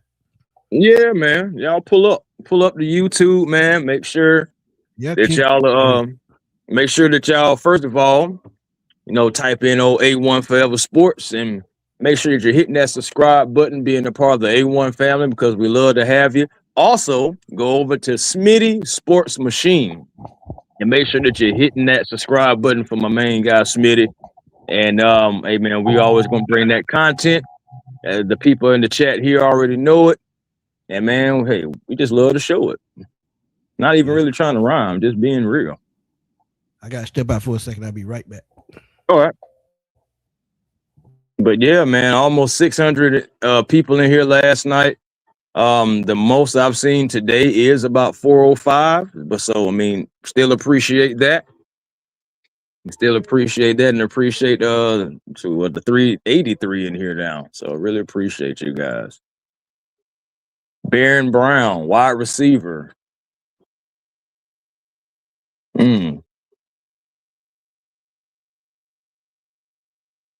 53 receptions. Okay. Another wide receiver for the Stanks. Jaguars on the clock.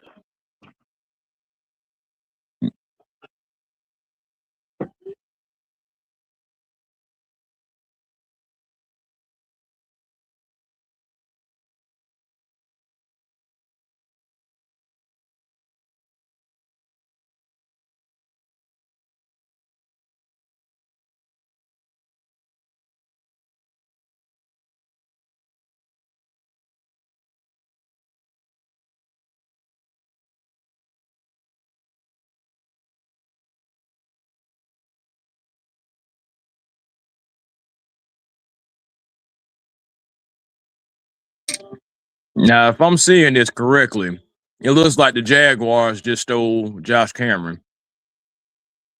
So now it really got to be Jeff Caldwell, and I hope that he make it that far.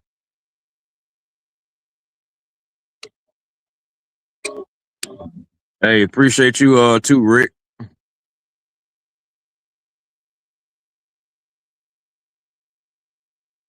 Hey, man, I'm with that all the way around, man. Please, please, please. But I ain't gonna lie to you. I want me a 10K show too. I ain't lying.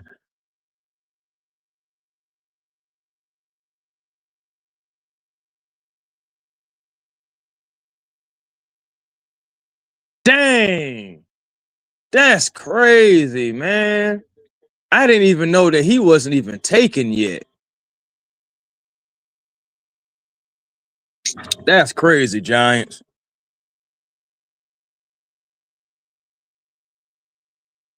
Yep, 186 pick. They went Bobby Travis. No, Bobby Jamison Travis. I think he's gonna be a good player, actually, to be honest. I know watch some of his tape and stuff like that too. Think he's gonna be a good player. Giants been cleaning up too, man. Giants, Vikings, Jets, Titans. I mean, really, I guess depending on how you looking at it, there are at least maybe about 15 teams for real, including the Falcons, who are having good drafts.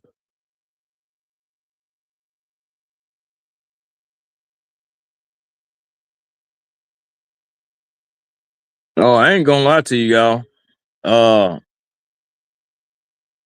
oh god, it's 426. It's crazy. But that's another reason why we said we wasn't even gonna do the 7th round. We was expecting this thing to be over by 6 or before 6. This thing look like it's gonna be going until about about 7, 8 o'clock.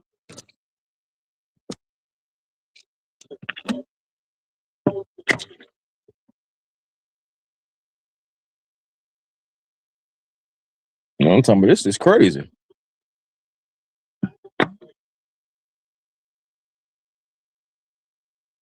But you want to know something?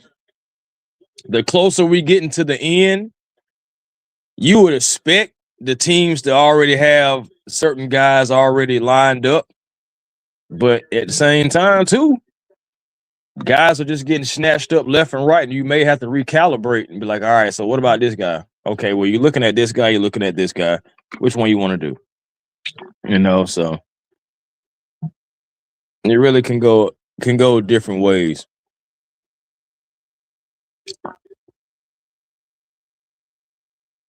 Man, I hope not, Dragon. Man, I hope not. Because if it's a run on them, then it's 193. Really, the Giants should be cool. Man, the Titans, the Raiders, all of them could possibly still grab them. I just don't know if he makes it all the way to 208, if it's a run on wide receivers.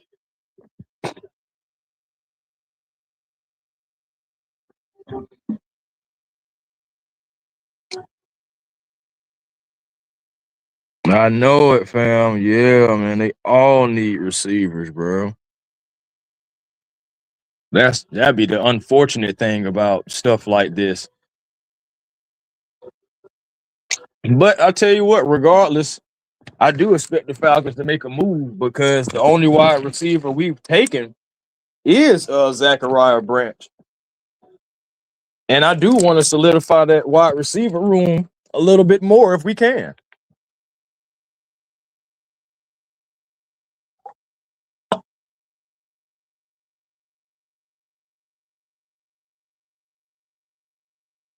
Because I don't think it's necessarily a guarantee that you're going to bring back Zacchaeus, even if he does have a strong season. If you got other guys who are in that role or who are younger, under contract longer, whatever the case, it's like, we can just ride into the future.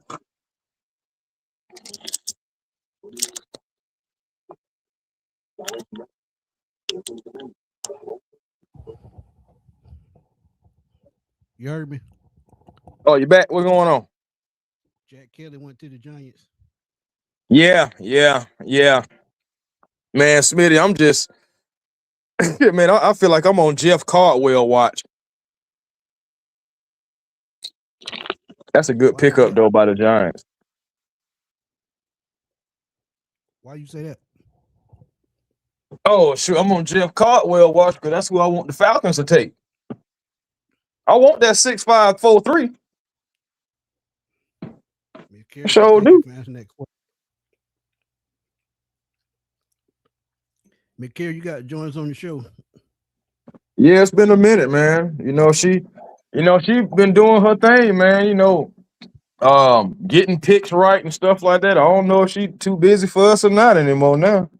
I asked her a question earlier. She ain't get back with me. I don't know if she trying to gatekeep or what, but I don't know. I'm just playing. I'm joking. I'm joking.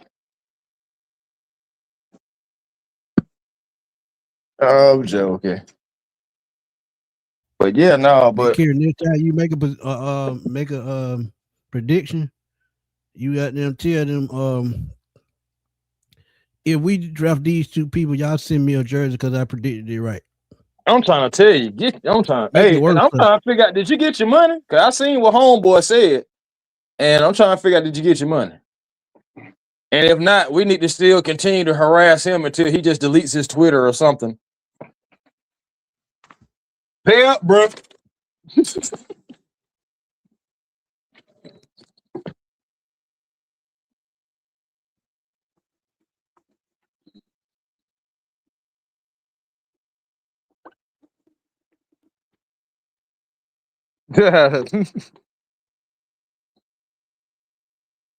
Well, we got, of course, Zach Branch.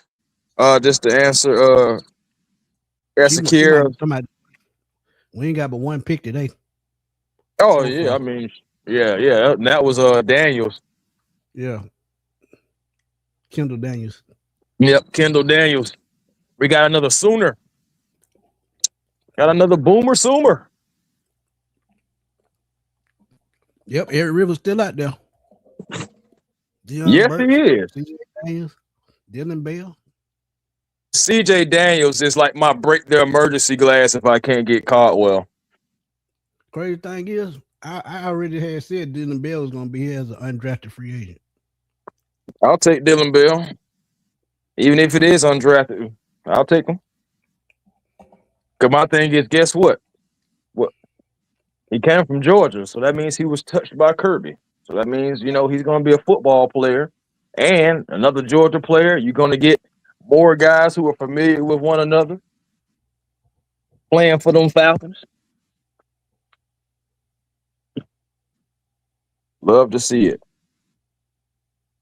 Matter of fact, let me look right quick. Let me look this up right quick. I ain't going nowhere, but I'm looking up something real quick. I gotta find out that.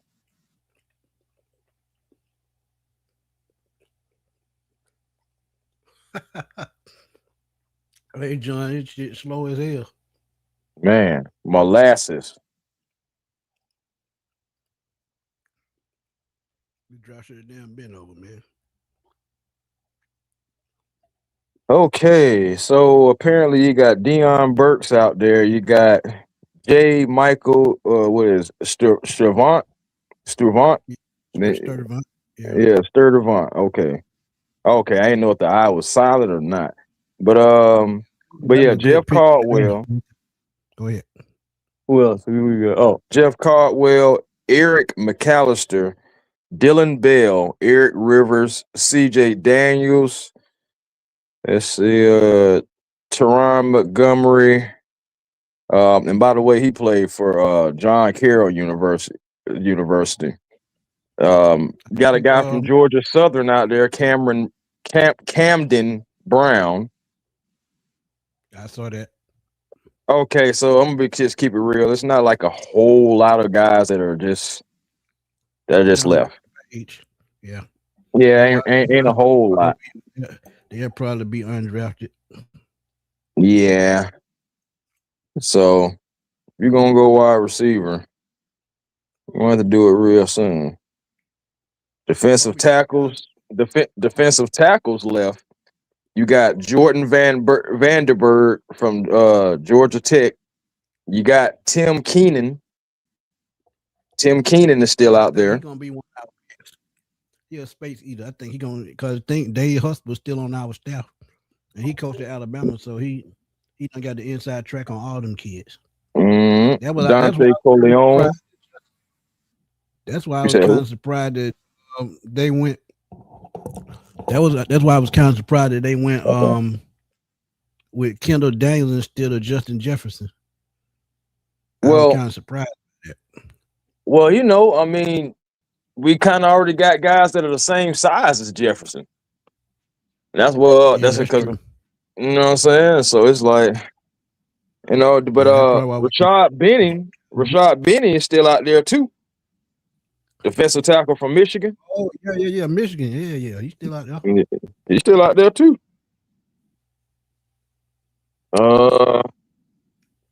Let me see. Let me look at offensive tackles. Wow, Isaiah Worrell is still out there. Surprised that he dropped this far. Diego Pound got drafted. No, Diego Pounds is still there and crowned over. And old boy from Jaden Williams from Mississippi is still out there. Nolan Ritchie from Penn State. It's winding down, y'all. I ain't gonna lie to you. Okay, let's for funs and giggles, I'll look at corner. Yeah. Harvey is still out there from Georgia Tech. He hasn't been taken. Harvey, he was high on they visited him about 2 or 3 times, so he could be an undrafted 7th round pick. Yep, Damani Jackson, TJ Hall, Thaddeus Dixon, Latrell McCutcheon Sr., Colin Wright, Marcus Allen. Jackson was gonna be undrafted though. So yeah, y'all. I mean, there's a couple picks out there, but you know they got to make it to us. Hold on. I know we already got a linebacker and everything, but I just gotta see. I mean, I know Harold Perkins is out there. I am Nnamdi Avasor. He is out there too. Yeah. Dante Lawson is still out there. Red Murdoch. That's a damn good move for the Raiders. Yeah, Red Murdoch is still out there too. We've been talking about Red Murdoch about the last 3 weeks. Yeah. No. Hold on, wait. Hold on. They just took Malik Benson? The Raiders did. Who are these people? I can't wait to have like 11 or 12 fucking picks. My bad, y'all. I didn't even mean to cuss. I really did not. I really did not. Blame Kirk Cousins. I'm just saying, bro, like, that's crazy, bro. I can't wait to start. Well, I guess if you have a bunch of picks, that ain't a good thing either, though. So it's just like, leave.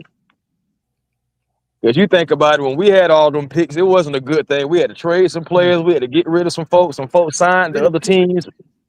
They traded a lot of folks. Yeah, man.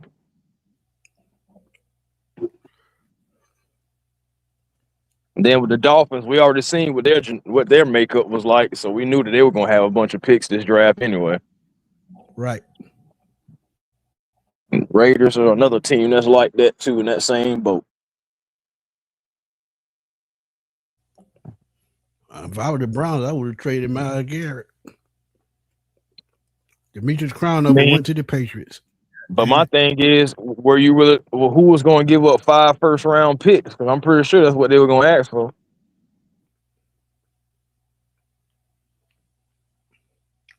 You heard me. Demetrius Crownover went to the Patriots. I sure thought he was going to fall there because he had fell way down the board. Man, guys that don't fail for sure.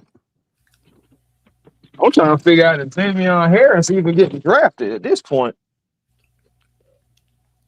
He probably won't. Yeah.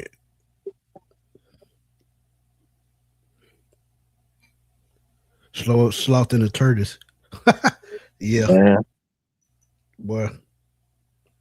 Ooh, boy. And my thing is, and this is why people normally don't do day 3 because it's lengthy for It's the no longest. reason. Son of a, Yeah, why y'all had to think take about it. Crown? Think about it. 4 rounds. Yeah, which means you should speed up a little more. But they like, no, 2 minutes. we got to get our hours in. NFL, like, we got to get our hours in. If it's, You should get they two probably got a hours, time slot. 2 minutes. I mean, but last year it went out by 6:00 though.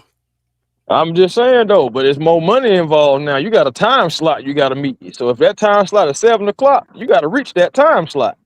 Boy, that's a long ass time. That's 2 more fucking hours. We done been on 3 hours already. And bro, and that's wild. That's wild. And then make it so bad, didn't even start at the beginning of the 4th round. Mm-mm. You started right around the time the Falcon pick, didn't it?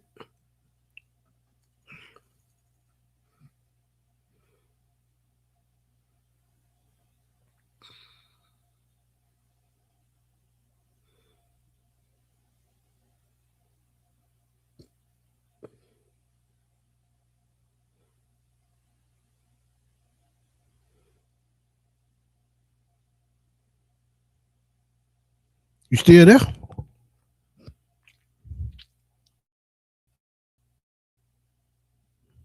That boy done got quiet on me.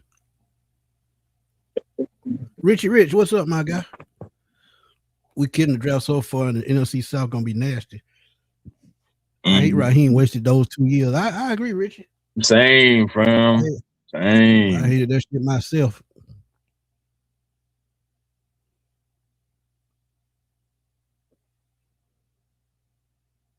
Everybody trading in the 6th round.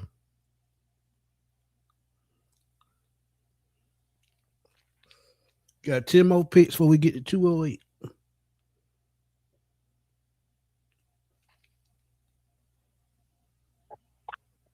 Like I said, we're gonna do 208 and 215, and we're gonna roll. Yeah, and of course the Rams take CJ Daniels because they some haters. But Ain't that about a bitch? yeah, man. I mean, I understand. I mean, he fits their mold. So in that case, they should be trading Puka now, right? No? All right, whatever. Damon Claiborne went to the Vikings, another running back. He was a solid running back. Yeah. He was one of my sleepers in the draft. Yeah. Georgia Pride said, appreciate the donation, my guy. He said, great job, fellas. What position group do you see the Falcons going next? Georgia Pride, we said it. You got to go trenches. Defensive tackle, offensive tackle. Yeah, I ain't gonna lie. Yeah, but I'm not gonna lie. If Caldwell is there, I'm taking Caldwell, bro. I'm taking that wide receiver. I mean, I just am. Because honestly, don't nobody really on the offensive line side really just jump off the page for me. Defense, you can probably do something with the defense, yeah, but hey man, I need another wide receiver. Right. I needs me one. Not I won't. I needs me. Shit, all the one we done looked up and studied, them motherfuckers gone. I think the only one left on the board that I studied was Everett Rivers from Georgia Tech. Yeah. Eric Rivers and Jeff Caldwell, them the only two. Because I know you did Rivers and I know I did Caldwell. Right. So it's just like, bruh. CJ Daniels to the rim. Damn it, man. That's that bullshit.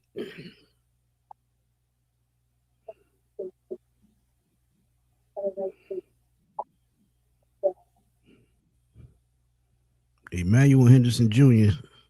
to the Seahawks. Right. How about to say, look, he going to the Seahawks. How the hell they skip the Vikings? Oh, they took Damon Claiborne. He just didn't update. Yep. That sucks. Another one to be. I'm surprised Deion Burke's still on the damn board. Yeah, I'm not sure what's going on with him and not sure what's going on with him. All right, so we are now at 200, and that's again the freaking Miami Dolphins. They might well just pick everybody in the damn draft. I'm telling you. I will say this though. This is nope. They got a 7th round pick too. So no, the Vikings took DeMond Claiborne. They just didn't update it. The running back out of Wake Forest. DJ John Brooks, he with you. He said, "I don't want. I needs a receiver." Yeah, I needs me a receiver. Yeah, CJ Daniel would have been a good slot. That dude, he's 6'2", 200 pounds. Dolphins go DJ Campbell, guard out of Texas. Guard out of Texas, yeah. Yeah, they had to load up at every position, especially offensive line. Gotta protect Malik. Well, basically, I ain't gonna say he's a rookie, but he ain't got much experience starting. Mm-hmm. Y'all drop them $2 super chats before we get out of here, man. $2. It's $2 holes. $2. Got the $2. $2. You trying to get you one of them $2 steaks? Yeah, hell no, that shit tough. We can't be talking about steaks too loud, man. The wrong people may come in here talking the wrong stuff. Right.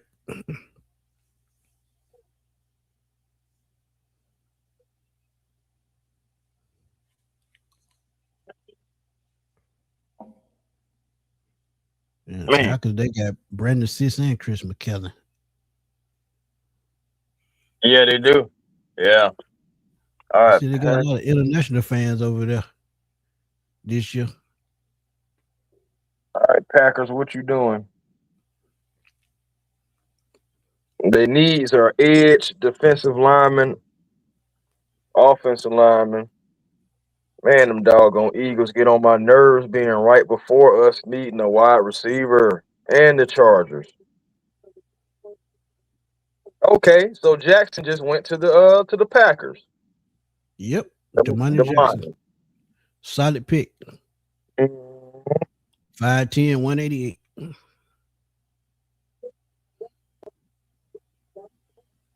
Yeah, DeMond Claiborne, I think he's gonna be a sleeper for the damn Vikings, man. I know. He remind me of D'Angelo Williams, played for the Panthers. Oh, we getting close. Don't do what, L Drag. He said Charger, don't do it. Don't do what? Don't draft our receiver. Oh, don't do it. They need him. And you got Josh Palmer. You good. They drafted somebody earlier in the draft, a wide receiver. Yeah. Small guy. But you never know, man. These folks can try to double up.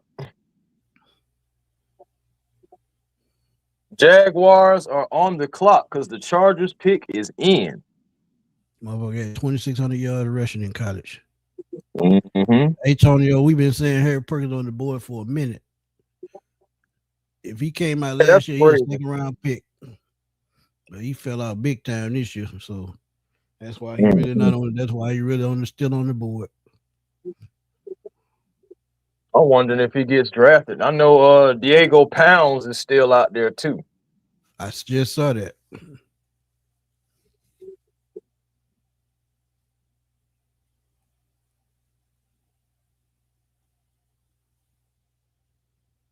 Yep, almost 2,600 yards, 4th most in school history.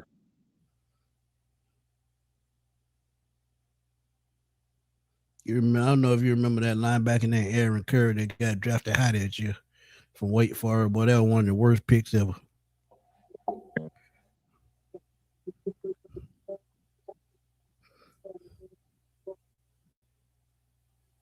Nah, I don't want Perkins. I think Perkins is a little too small.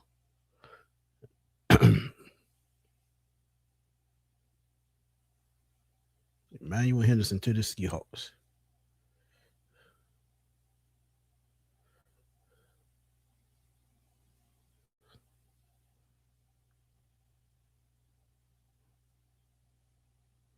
It's DJ Campbell 6'3", 313.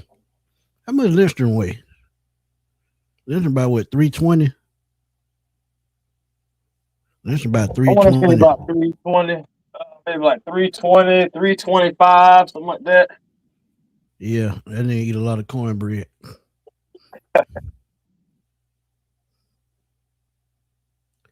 Let's see what the Chargers do. It's still taking forever. Yeah, they said let me piss Chris off. They took Logan Taylor, guard from Boston College. Okay. They took a guard. Yeah, they took a guard. That don't make me mad. Their offensive line banged up, so that makes sense. Yeah, I mean, but Harbaugh has definitely been taking care of the line today. Oh, we in the draft period. And they said that nigga only gave up 3 sacks last year at Boston College. That's pretty good. Yep. I mean, again, I was talking about it, offensive lineman with some guys earlier before. And Boston College is a school I definitely named. Yeah. Because this your brother was just up there last year. Well, a year before last. And so, I don't even know he's still in the league or not. I think so. I don't think he's starting, but I think he's like a backup for somebody right now. Okay. Jaguar pick is in. They've been making screwed up pick. They front office kind of screwed up too. Hey man, you know how they do. My thing is, I think the Falcons should take a wide receiver here because behind you, you still got the Commanders, Steelers, Ravens, Patriots, Bills, Colts, who all, if they want to, could just take Caldwell just because of it. And then we're again at 215. Jaguar just took C.J. Williams, wide receiver out of Stanford. Shoot, boy, see, it's getting close. It might be time for that run on wide receivers that Dragon was saying earlier. Yeah, because Detroit and Houston need wide receiver.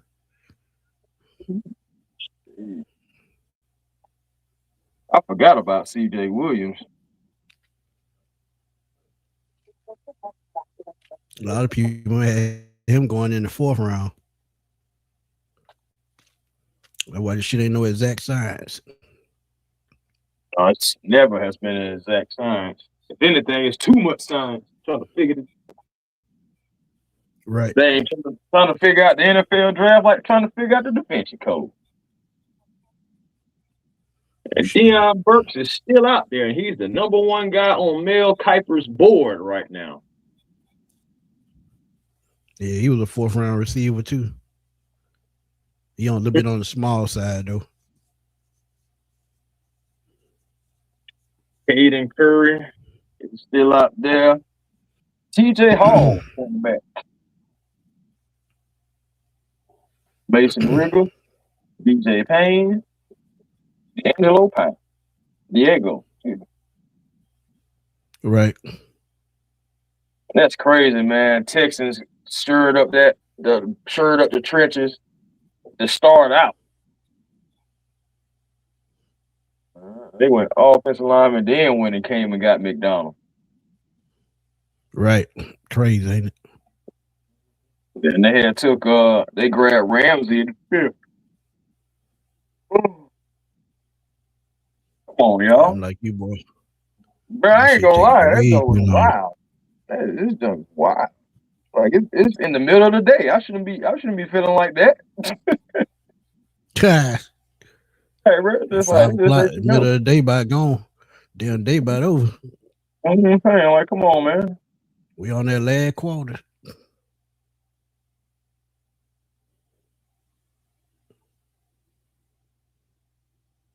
That scene right there was so funny to me because y'all act like y'all didn't know he was going number one. Who you talking about, Mendoza? Yes. That was like the funniest Yeah, shit. Everybody they been know that for shit 3-4 months. Right. I'm like, yeah, we knew it before the damn college football season was over.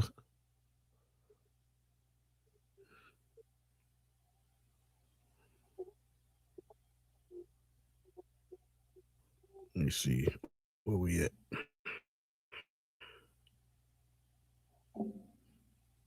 Yeah, Hawks in the hour. That's why we finna get off of him when them damn next 2 picks come up for the Falcons.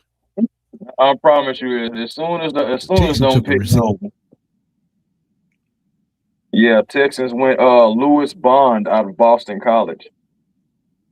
I just said, like, this might be the time for them run on them wide receivers.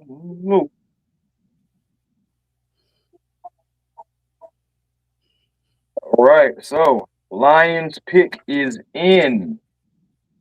Chargers are now on the Clizzy. We are officially at 2:05. Tired as hell. Yeah, we officially tired as hell.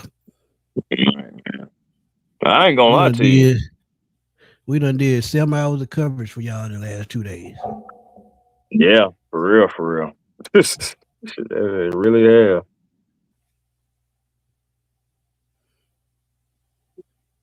Yeah, I told y'all wide receiver was deep in this draft, man. There wasn't no reason why we couldn't get 2 wide receivers in this draft. Yeah. I'm hoping that we got to do it.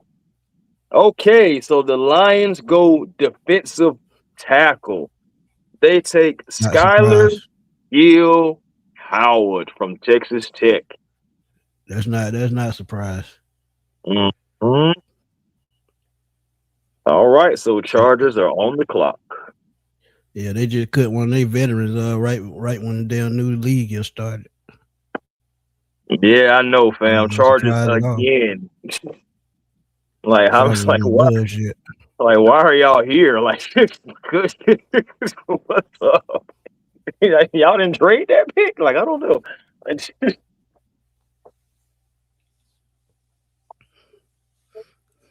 Chargers need depth at cornerback and safety. What do you say they need? Shoot, offensive line, defensive line, edge, cornerback, and wide receiver. Yeah, cornerback. I knew that. Yeah, I knew cornerback. I knew that. They Asante Samuel, where did he go? Because he just signed with somebody last month. Was it the Jets? It was the Jets or the damn Steelers. Yeah, something like that. It might have been the Steelers. It might have been the Steelers, actually. Because I remember seeing Pops say something about it, too. I think he was excited. So it might have been like that, too. Dante been quiet lately anyway. Maybe even we're, before I know he was kind of active. He's been kind of quiet, chilling lately.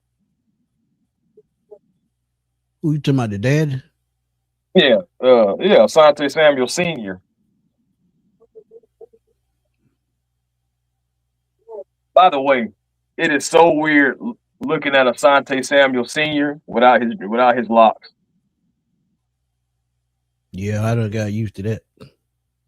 I still have. Cut them off a while ago. It's been like at least about 2 years now.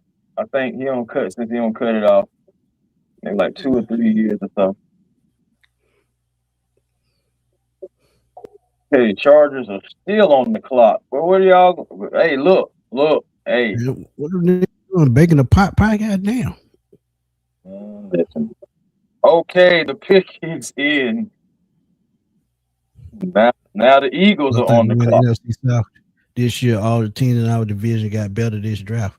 Yeah, we still got an excellent chance to win the South. Mm-hmm. We got the best player in the NFL. Boom.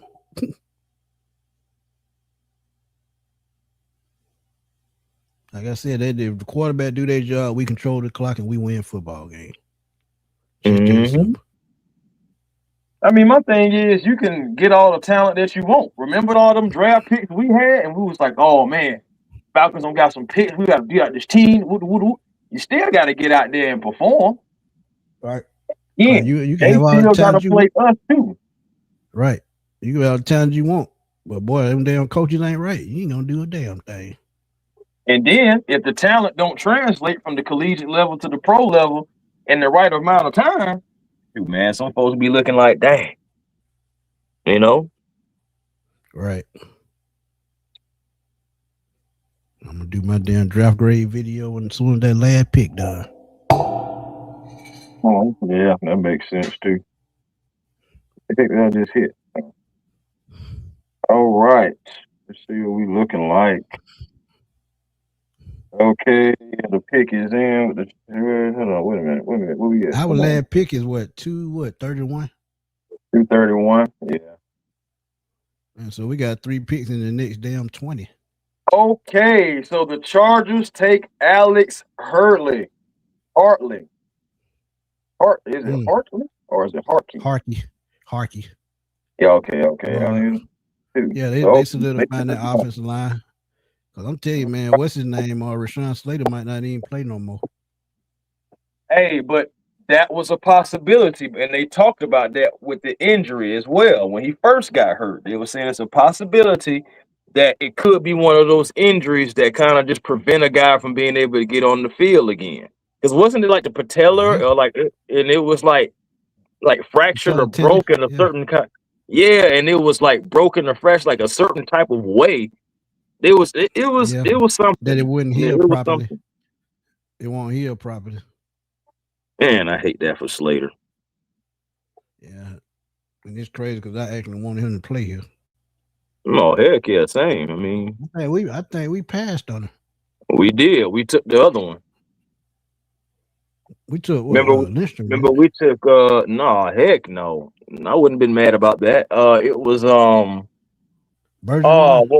what was no, it was later rounds. Remember Slater was like a 6th-round pick. No, you thinking about the dude from Georgia. Slater was a 1st-round pick. I'm trying to think who was it? It was somebody we end up taking. And one of them Georgia guys, but we picked the wrong Georgia guy. Yeah, I can't remember who the heck it was. I can't think of his name, but I know exactly who you're talking about. Cause they ended up with the 6th-round starter, and we got the piece of shit.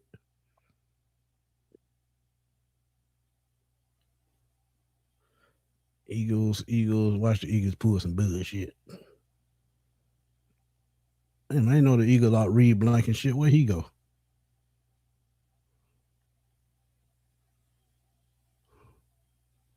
No, he was like in low. He was a defensive lineman. We talking about offensive line. We picked the guard that year too, but we picked the wrong guard. I think they picked I can't think. He still play for them, I'm sure. Let me see. Okay, the pick is in, and the Falcons are now on the clock. Was it Schaefer? Yeah, Justin Schaefer. Yeah, that's who it was, and we were supposed to get the other guy. Yeah. Yep. Let me see. He's still there. I look like he gone too. He gone from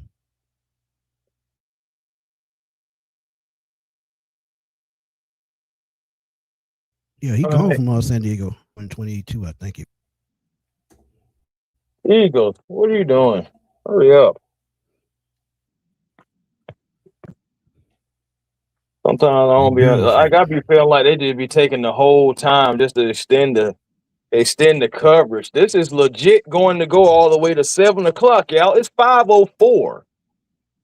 The coverage is going to go all the way to 7 p.m. We not going to be here for that. But I'm just saying.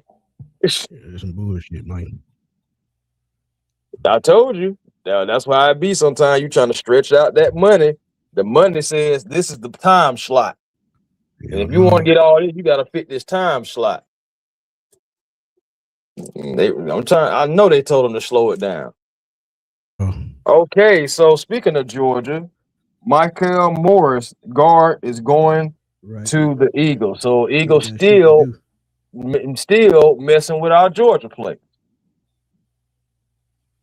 Falcons pick is in, and the Commanders Yeah, are on the clock. I ain't surprised by that. Mm-hmm. Hope it ain't no bug. All right, 1 second. Let's make sure. Come on.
Man, he nigga bullshit.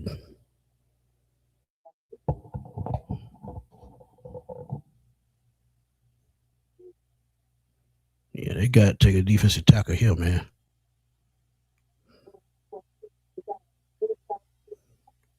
Deion Burks, Gary Nussmeier. Amara Hart might be the pick, cause shit, they've been looking at him pretty heavy. Yeah, we missed a playoff 8 straight years, man. Second longest streak in the league. That shit gotta stop. And the pick is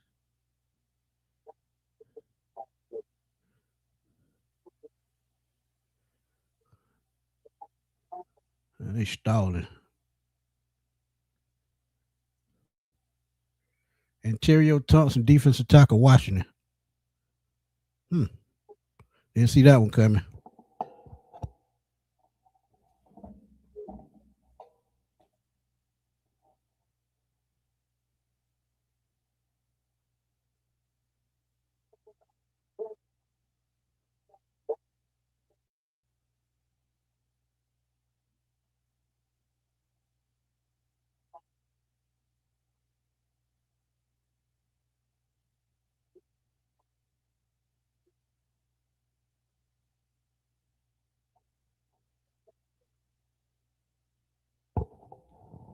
Yeah, that kind of a head scratcher right there. Let's go home. We knew we were gonna have to take a defensive tackle, but we got a defensive tackle, but it ain't the one you wanted. I mean, shoot. To be honest with you, it was gonna be hard to get the one I wanted anyway when they already drafted. But I did say that Falcons could wait until a later round and then try to address the need, and they did. They went and got I would a Washington guy, transfer. huh? I said we went and got a transfer. Yeah, and Started off at Iowa, Antario ended up at Thompson. Washington. Antario Yeah, Thompson, and Ontario. he's Yeah, 6'1", 306. Now that's a yeah. little He bit ain't really no undersized. space I on ain't him. gonna lie. That's Yeah, a that's what little I'm saying. undersized. They got to stop with that undersized shit, bro. Yeah, he's Yeah. undersized. They need somebody 325 or better, man.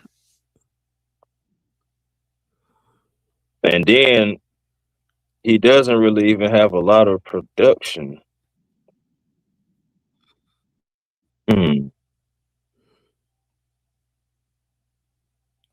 That seems Yeah, like that's a a head scratcher project. there, bro. Yeah, that seems like a real project. I ain't gonna lie.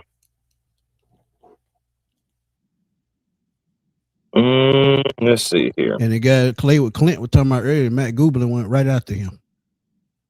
Ain't that a bitch? They did. Yeah, Um, Dragon. I mean, we gonna have to put that to bed, probably. he We got another pick. yeah, he got 215. But still, I mean, his prospect grade is 5.88, which is an average backup. Let's see. Now Yep. he did I play ain't even have to look at that to know all that though. 13 games. Right. But he did play all 13 games with 2 starts. What is this? 30 tackles, 2.5 tackles for loss, 1.5 sacks, 2 pass breakups. So, I mean, again, could be like a project. He's twitchy, but he does have a below average reaction time off the snap. They say he's Kendrick said, frequent. "He a depth piece." Yeah. I think they satisfied with Chris Williams, and Deshaun Hand, and then one more Mm-hmm. person they got this all season. So yeah, they satisfied with the veterans. Yeah. Yeah. You know what? I wonder what that defensive tackle we drafted last year, Barron. I wonder if he's still in the league. Simeon Barrow. I think we could have got something out of that kid, that Barron Yeah. kid. Yeah, Barrow. Yeah. Yeah. I was mad when we got rid of Simeon. Simeon, he is like is he with the Dolphins? Hold on 1 second.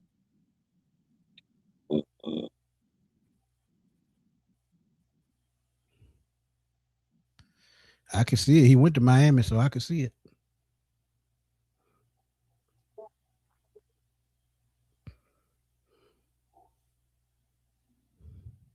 Hey, little man, we know we're not picking from the best litter, but it's still a lot of talent on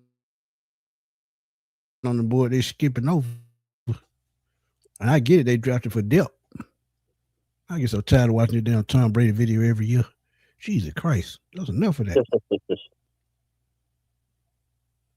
Okay, so yeah, he Dragon, played for the. Desmond Watson got to get his weight under control. Oh man, I thought he was out the league, but Falcons, Browns, and then yeah, so he playing for the Dolphins. Simeon Barrow. Yeah, so he right at home. Mm-hmm. Yeah, I like Keenan myself. That's who I thought we were going to take. Man, the But Falcons the crazy part is we might get him as an undrafted free agent. We'll see, man. Thompson ran a 4.78, so he fast for his size. Yeah, that's true. Mm-hmm. 4.78 is pretty fast for a defensive tackle. And again, But see, we didn't learn from that Rook thing. Having that depth piece, though, we didn't learn from that Rook shit, though, because that's why they fell in. That's why they fell in little Rook talking about his damn athleticism. That motherfucker couldn't do nothing. But I will say this though, at least we didn't draft this guy in the 2nd round and trade up for him. Yeah, true. So I mean, 5th round talent. I mean, so 6th round talent. You know what I'm saying? I'm like, so a 6th round talent, you know. That's a good one. Like I said, feels like Jonathan Massaquoi. Right. Jonathan Massaquoi. Right. I can't believe Deion Burke's still on the damn board. Hey man, Perkins in the 6th round, damn near the 7th. Ain't that a bitch? Yeah.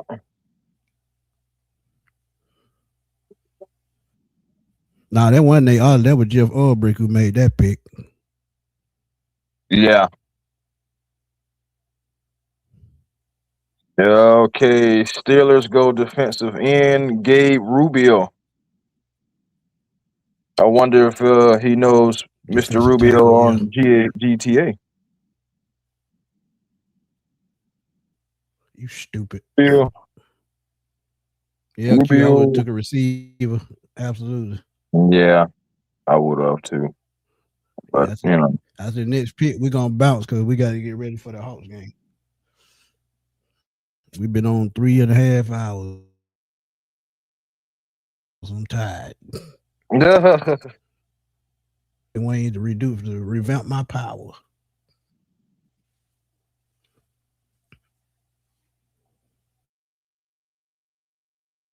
Yep, said no, this dude.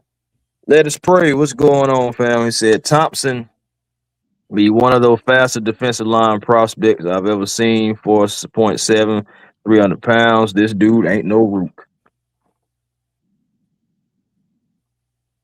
Yeah, think about it though. Is he gonna play in or is he gonna play tackle? Because you got the fact that Zach Harrison into it too. Yeah, Zach Harrison ain't nobody getting in the way of him. I don't think.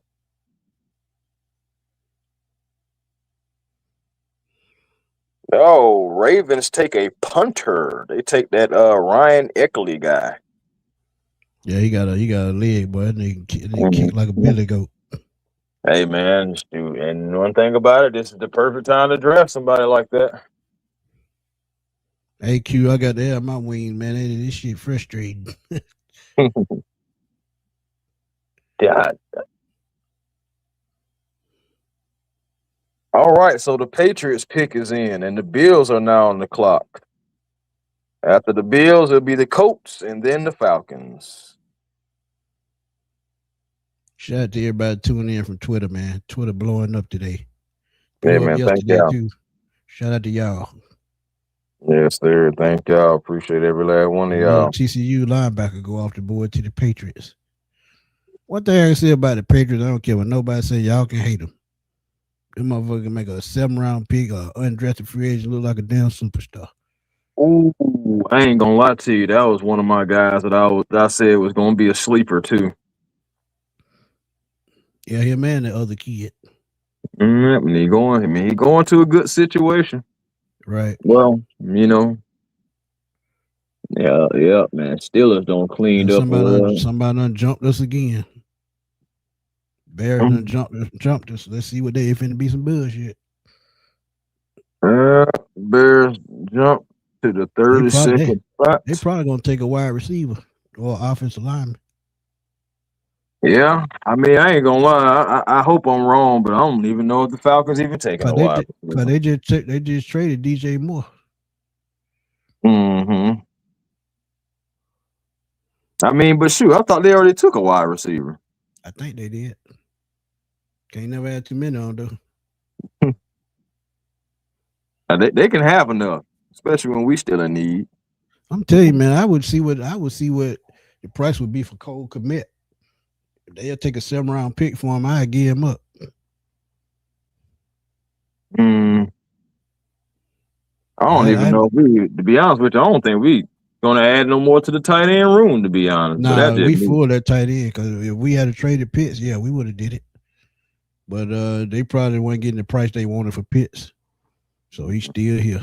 All them rumors dead now. Well, I mean, again, come back up at that trade deadline, or like you said, June 1st. Yep. I mean, because they got still until July 15th to try to make something shake. Yeah, and that's 2 months away. You said July, that's 2.5 months, almost 3. Yeah, so it's like they still got time to try to work out a deal. A deal still can be worked out. Right.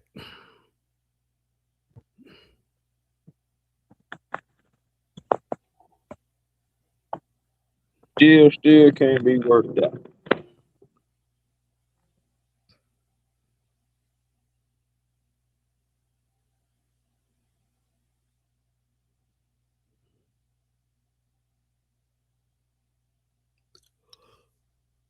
definitely some Falcon fans that do not want Cal Pitts on this team, man.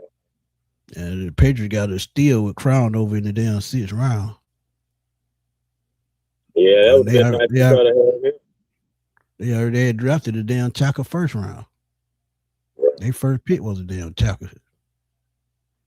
Oh, Diego Pound still on the board. Yeah, we might go that way. Yeah, I thought about that too.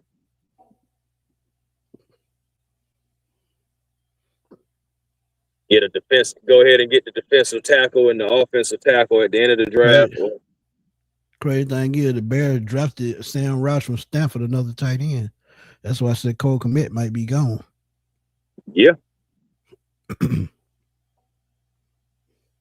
see it.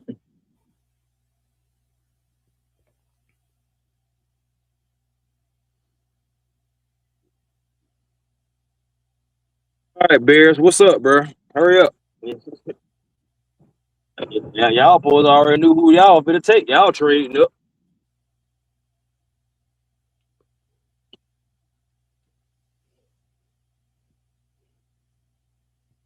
Here we go. Bet you was somebody we were looking at. Jordan Vandenberg. God damn it. We looked at him at the pro day. Gotta drag it out. Oh, they took the defensive tackle. Yeah, they were looking at him at doing the pro day. Yeah, I remember them talking about him.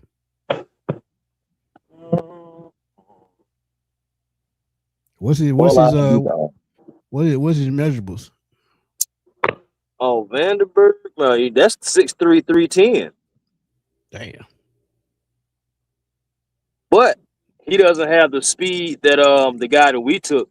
I will say that. No, he probably about 5'1", 5'2". But he'll solid run stopper. Yeah. I'm talking about Vandenberg. He'll solid run stopper. Vandenberg. Yeah. All right, Colts on the clock. They're going to be bullshit. I mean, well, they already doing that anyway. They stretching out that time. Yeah. I said, I'm going to record the first 5 picks, and then the 6th one I'll just do it later and then drop the video. Sometime today, tonight.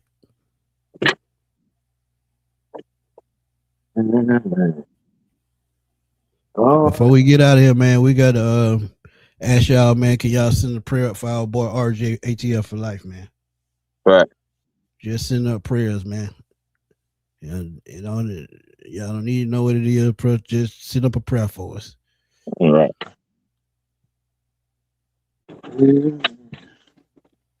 Oh yeah, man. All these goddamn commercials. Man, come on, Ian. Fool with your boy. These damn commercial guys, these more commercial than an infomercial late at night, man. God damn. All right. Okay, the pick is in, and the Falcons are now back on the clock. Let's run it.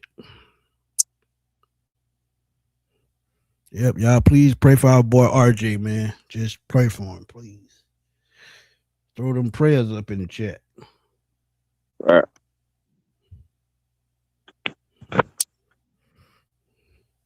I will have the draft grades up. Okay. I will have the draft grades up sometime tonight. Don't know when, but I will. Yeah, the Colts had a decent draft. Absolutely. Yeah. Oh, what else?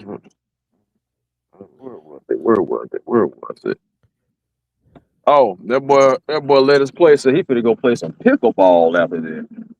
Boy, I ain't even lie. I don't even know what the hell pickleball is. Caden Curry, Ohio State. That was a good pick. Good pick. Mm-hmm. I picked him 3 times in the 7th round. The 7th round, yeah, I did too. Hey, Moody, we finna see, ain't we? All right. Falcons pick is in.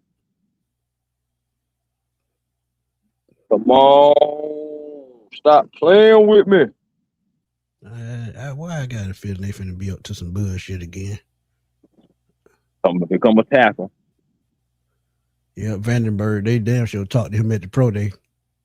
I remember that because they talked to him, King, and Amari Harvey.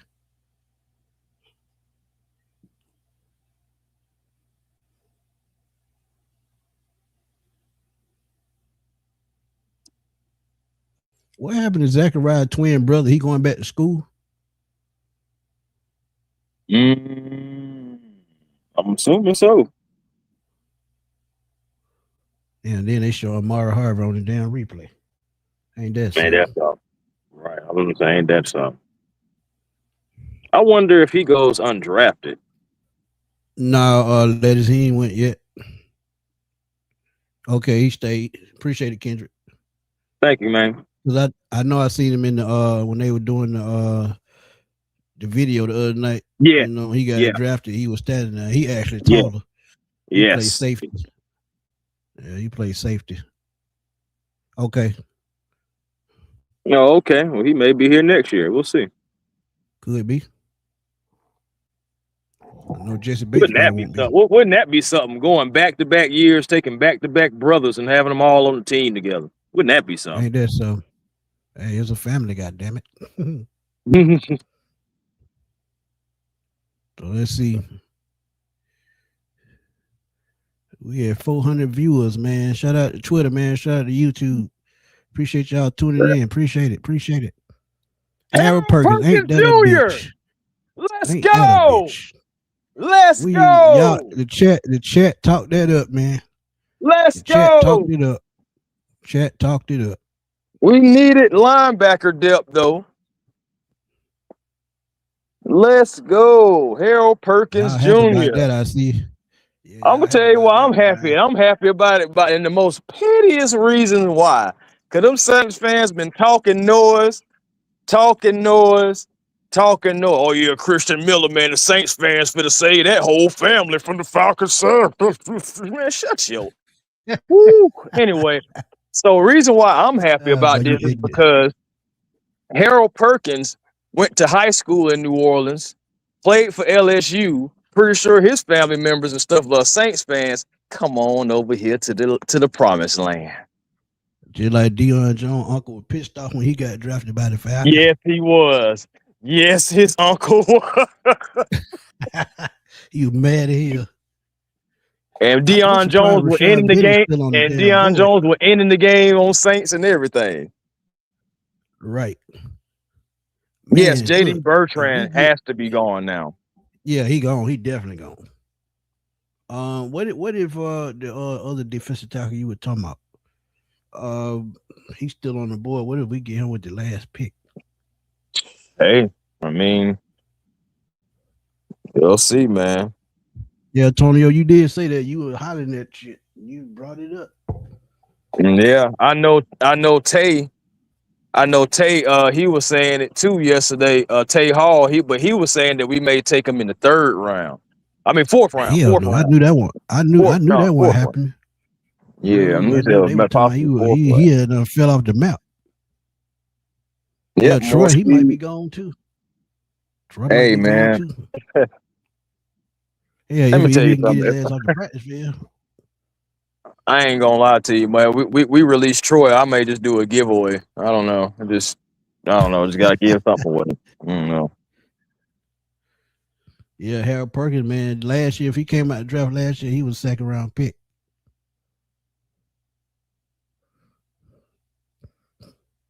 I ain't gonna lie to you. I like it. Deion Jones clone. He just can't cover as good as Deion.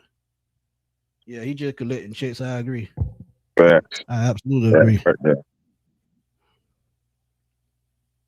Yeah, man. It's crazy. I had put on Twitter. I was being petty on Twitter. I said, I had retweeted the whole thing about what Christian Miller was saying that his uncle said. Well, I guess I gotta be a Saint fan now.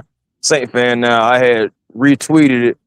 I requoted or whatever, and I was like, well, Harold Perkins Jr., come on down. Right.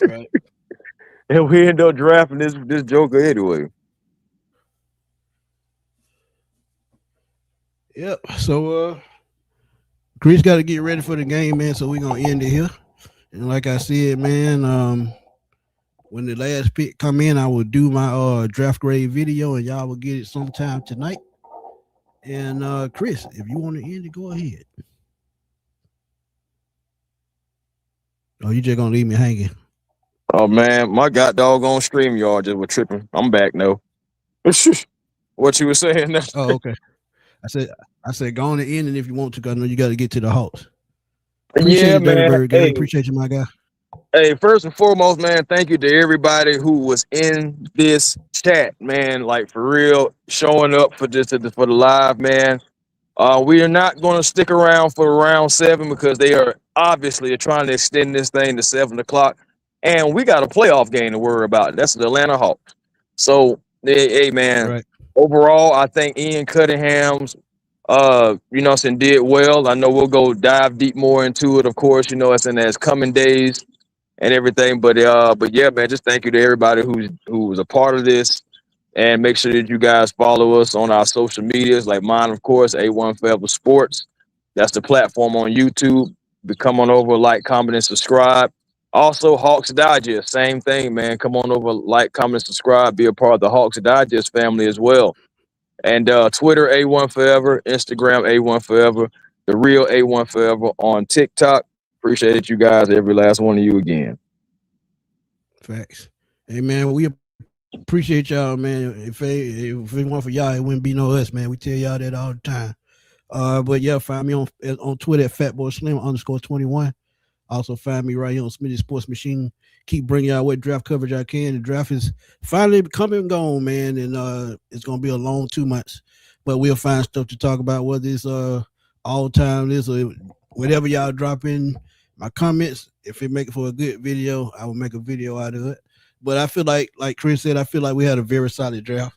That Oklahoma pick, I really didn't agree with it, but it gonna grow on me because I'm starting to look at Jeff and what he's trying to do.